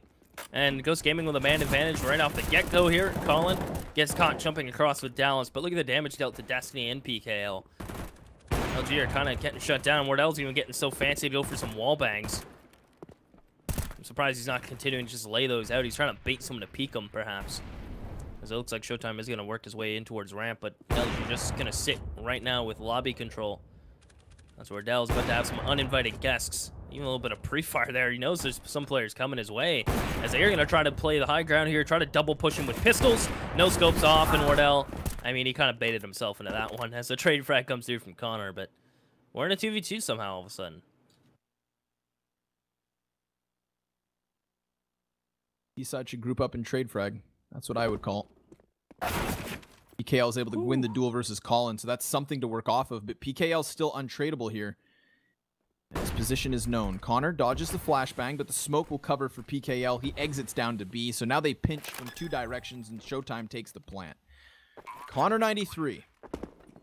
Gonna be dropping into the vents, finding the first man. That's PKL damaged up, sits on 11, falls, and dies on his retreat. But Connor knows the next man's in line. Oh my god. Somehow happens. He has 6 points of health and dodges every shot. That's some Matrix level play from Connor 93, who takes the 12-3 and keeps Luminosity deflated. This is one of those moments in the Seaside where it is safe to say the pistol could decide everything. Yeah, 100%. Ghost win pistol, that's 13, 14, get on 15 before rifles come out from LG, unless pistols can strike down Ghost. And look at the scoreboard. It's just like Mirage. It's when everyone on Ghost is playing well. Everyone's putting up numbers. Everyone's hitting their shots. Everyone's putting up arguably good ADR. The lowest is 79 ADR. And that's not even considered low against a team like LG. Like, everyone's doing their job. Everyone has assists. And that's really what it takes for Ghost Gaming to make, I don't even know if you want to call them upsets anymore. Yes, their ECS season was lackluster, but they're slowly working their way up. And LG just have a long road ahead of them. They really need to grind out the CT half. You said it, pistols critical, pretty much mission critical. And apparently to their voice comms, Ghosts are having fun right now. They're enjoying Counter-Strike. And when you enjoy Counter-Strike, you're feeling good about yourself. I mean, when you 12-3 Luminosity on the CT side of Nuke, you have to be feeling fantastic. This is a map 3, a decider in a series that doesn't have a lower bracket, but ensures an immediate moving to the playoffs. Again, especially considering that Ghosts are coming off a lackluster ECS season, which was really supposed to be their kind of, time to prove. This is awesome for them. LG, I mean, again, they've struggled in these sorts of one-off tournaments before, but their previous losses are all to either other domestic Brazilian teams or the top of NA in, say, C9 or CLG. Ghost Gaming is an unprecedented loss for Luminosity, and this is gonna hurt if they lose it, because again, this isn't coming off of the back of, say, 2 maps that Ghost play all the time. This is Nuke with a random, kind of quasi put together last minute roster. This just hurts. There's no other way to put it. Luminosity need to win the pistol or they're done here. Yeah, an early And there is no loser bracket, actually. Let's make sure that's reiterated. There is no loser bracket. You lose a BO3, you are gone. The tournament's over. And it's a quick play from Ghost. They already got one. Showtime back sight.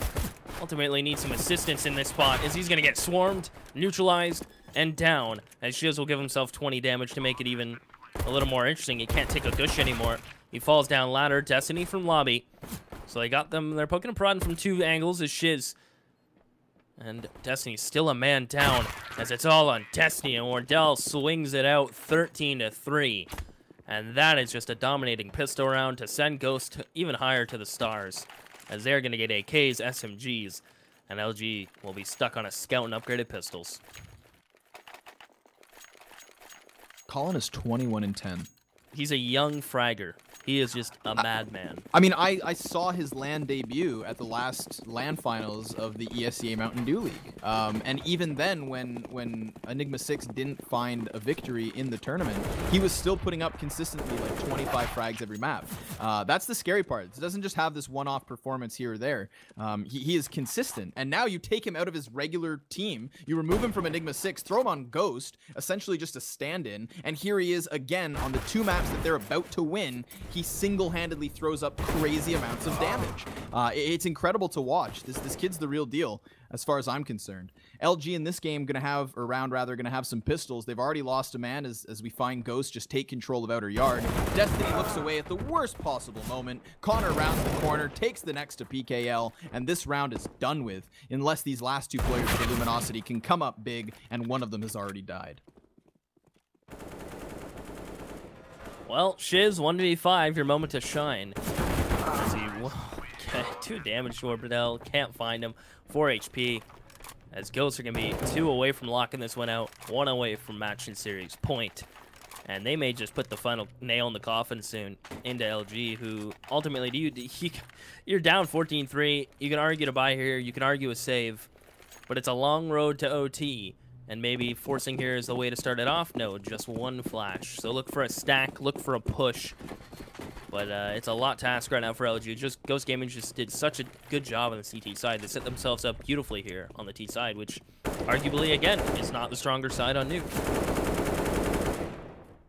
Ripping flesh from bone are the weaponry of Wardell. He's able to take 2 kills right away. Neptune comes in, bails him out of danger, and finds an additional double. It is just Yell cowering to the back of Garage. Now, Wardell's really lit. He is still in the open. Could have been found out, but it's Colin instead who gets caught. But he still walks away.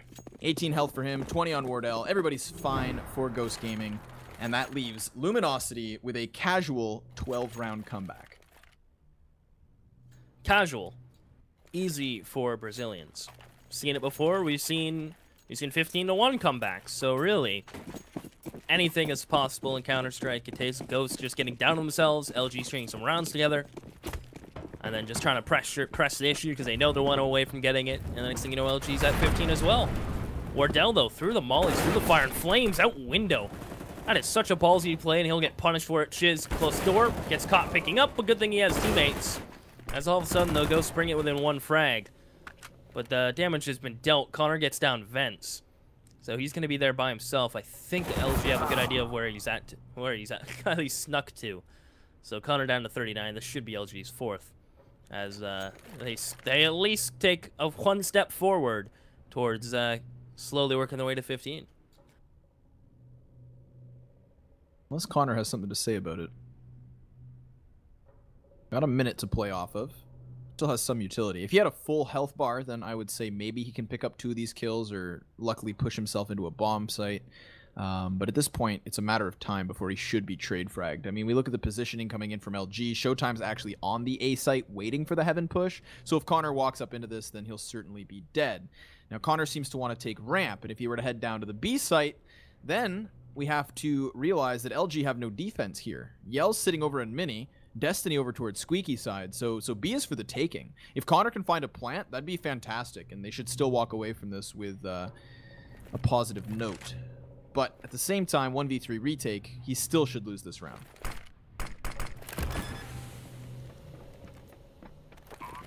Bomb goes down for Connor, has the molly towards vent, and all 3 members of LG are coming down the vent. Connor's gonna fake going into sync, We walk back out onto site. He's banking on one of these players from LG, walking out catwalk.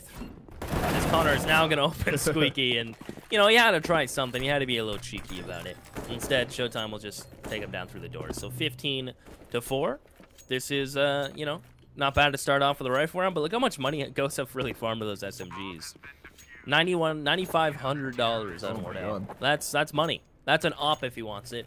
But I imagine it may be an AK bot and dropped to Connor, and that's probably no. Someone else dropped Connor. So they'll extinguish a fair bit of the cash, but they're still good to buy.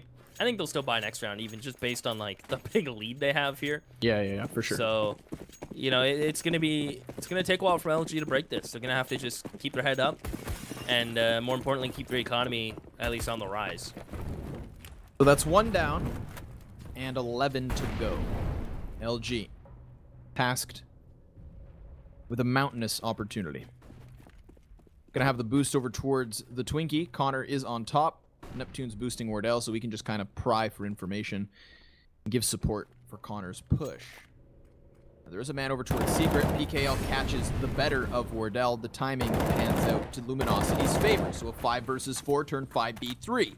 Certainly looks like they'll grab this round unless Ghost can punch back from the 2-man disadvantage. We saw them do it on Mirage, but Nuke's another beast. Bomb still towards their spawn. They're not going to be able to commit to anything at this point, and really that's all they'll have left to throw the way of the CTs. Just group up and try to find an entry. Either way, Neptune finds an opening duel versus PKL. That goes untraded. So only 1 man up to the favor of LG. And Yell's holding Big Garage. Now, if he gets timing here on Dallas, it's kind of going, I guess people call this the Taz play. Although I think it was done before that. It looks like he is going to try to sneak his way in towards Heaven. Well, Destiny's getting aggressive down ramp. Now, it all comes down to timing here, because Showtime's going to peek when Destiny comes around the corner. And Neptune, first around, first to fall. Showtime here's that player in towards Squeaky. That's Colin. And he goes down. So with him, should fall the round as Dallas. Well, that may have been a mistake to try to jump off there. He did have moon boots, so he bounced up a little bit onto the green box. But even moon shoes, I don't know if you remember those commercials as a kid, maybe. They're like the rectangle shoes, and they had like elastic bands he bounced on. I don't know why I remember. You go Google moon shoes commercial, you'll die of laughter. It's like a typical 90s commercial. But, you know, 10 more rounds for LG, moon boots aside. And they finally put Ghost on pistols. So, you know what? It's starting to transition.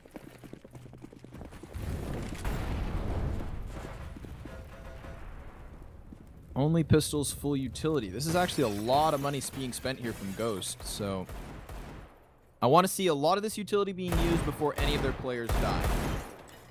We'll work together and try to count the amount of nades that drop with the corpses. Because all too often with these heavy pistol nade buys, you'll see teams not actually get the full value of their execution. We see a lot of those smokes being used on the outer yard, so here we go. It is a rolling. Dallas is going to hang on to his for presumably an after plant. They still have the excess 2 flashbangs, but a pinch into the A site is what they get going. Immediately Shiz from behind the vent, though. He shuts down 1. PKL and Showtime with frags of their own. Wardell's tagged to a quarter health, and he is also spotted. So he's just going to tuck tail, grab the M4, and try to find one more duel, but he'll certainly be hunted, and he's actually pinned down. He can't get out from this position. Destiny's going to round the corner and take him out. Corners are his demise. Only 9 left, Seaside. Slowly but surely, it's getting there. You know, I'm not gonna be that guy unless it's comeback PogChamp. Not yet. You know, as tempting as I actually have it typed out. I'm not gonna click enter, but I'm tempted.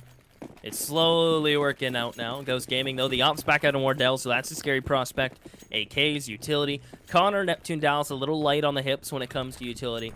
Don't have too much to really expend. But Wardell's getting lucky on the timing of that shot. So they are just going to work a lobby default. They actually have no presence outside whatsoever from Ghost. Now that may be a little bit of a downfall, as we haven't seen too much. We haven't seen actually too much outside pressure from Ghost Gaming. We haven't even seen those typical wall of smokes that every team pretty much has in their back pocket.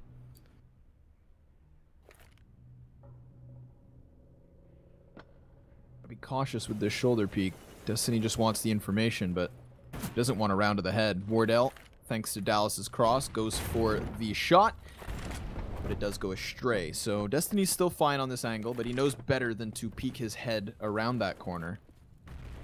The op on the T side has been revealed as well, so they're just going to smoke things off, go for a little bit of spam, and try to keep Ghost at bay. We hit the minute mark, still the 5v5, but Dallas lit ever so slightly down to 42.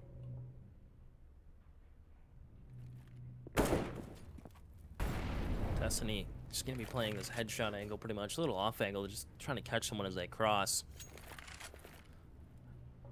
And Shiz is just going to re-smoke towards Hut. So they have 2 ramp, 2 on A, and 1 kind of floating towards outside.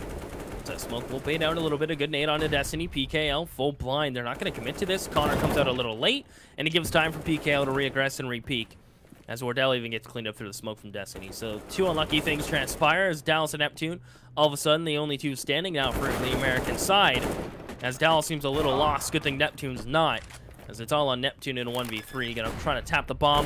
He'll get double peeked, and he will lay there on the floor of the A bomb site. And we're at 15-7.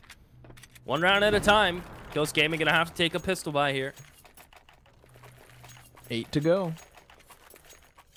See, now, unfortunately for Luminosity, they're kind of in the same position that Ghost was on Train, where they have such a weak first half that their margin of error for the second half is near non-existent. And at this point, it isn't. A single round and they're out for the count. They lost that pistol in the 2 conversions, so that was 3 of the 4 they needed right away. Neptune going to lead the charge now that Colin has died. It's Connor with at least 1 frag here, but Ghost Gaming trying to take the B site by storm. So much damage dealt, but that's Connor with 2 crucial headshots, clearing out the hell. Destiny and Shiz in a 2 versus 4, and already Destiny spotted. The player above him has got his number. Destiny still standing as Dallas takes the kill. Shiz, can he do this? To keep LG in the tournament. He still has to break the vent. Gonna get double peek. Good cleanup now. It's all Wardell, the king of clutch. Shiz can't do it. Wardell can. Ghost Gaming will do what most people thought could not transpire. Ghost Gaming will take the BO3 over Luminosity. It's kind of crazy to say that. But the team that they beat once, I think, in ECS, but other than that, couldn't really find a win. Now we'll beat them in a BO3 on Train and Nuke. Those 2 maps. I mean, everyone from Ghost Gaming stood up in that match. I think it was very apparent. Just by looking at this, the scoreboard, everyone was positive, right? So I really like this lineup of Ghost Gaming. I mean, it's not like it had a necessary core to it. Even the fact that they win that map on just rushing out ramp with Tech 9s. Connor picks up an AK and gets 2 headshots. It's just crazy, wild stuff. Very unpredictable CS, and I think that's what kind of caught Luminosity off guard. A very formidable CT side on Nuke is something I did not see coming. I thought Ghost would struggle, surely, with the complexity of a map like Nuke, similarly to the way they did on Train. But I was proven wrong, and I'll eat my words happily. Ghost Gaming impressed me in this series, especially on that 3rd map. Again, I thought if anything, it would be the 2-1. We'd get at least that, and Ghost could have a showing. But an upset win versus Luminosity to an unprecedented loss as well. Again, LG has not done well in these one-off CEVO tournaments, but normally losing to other domestic Brazilian teams, not Ghost. So there you have it. Ghost Gaming will play versus Misfits tomorrow in the semifinals. That's going to be an extra interesting game. But we have one last BO3 to get done tonight, and that's going to be another game that I thought was going to be a close result between Slice and Complexity. Winner of that goes on to face Optic tomorrow, so this might be their chance to shine. However, that is yet to come. So it's up next, the 4th and final game today for the CyberPower Extreme Series 2017, and I'm looking forward to it.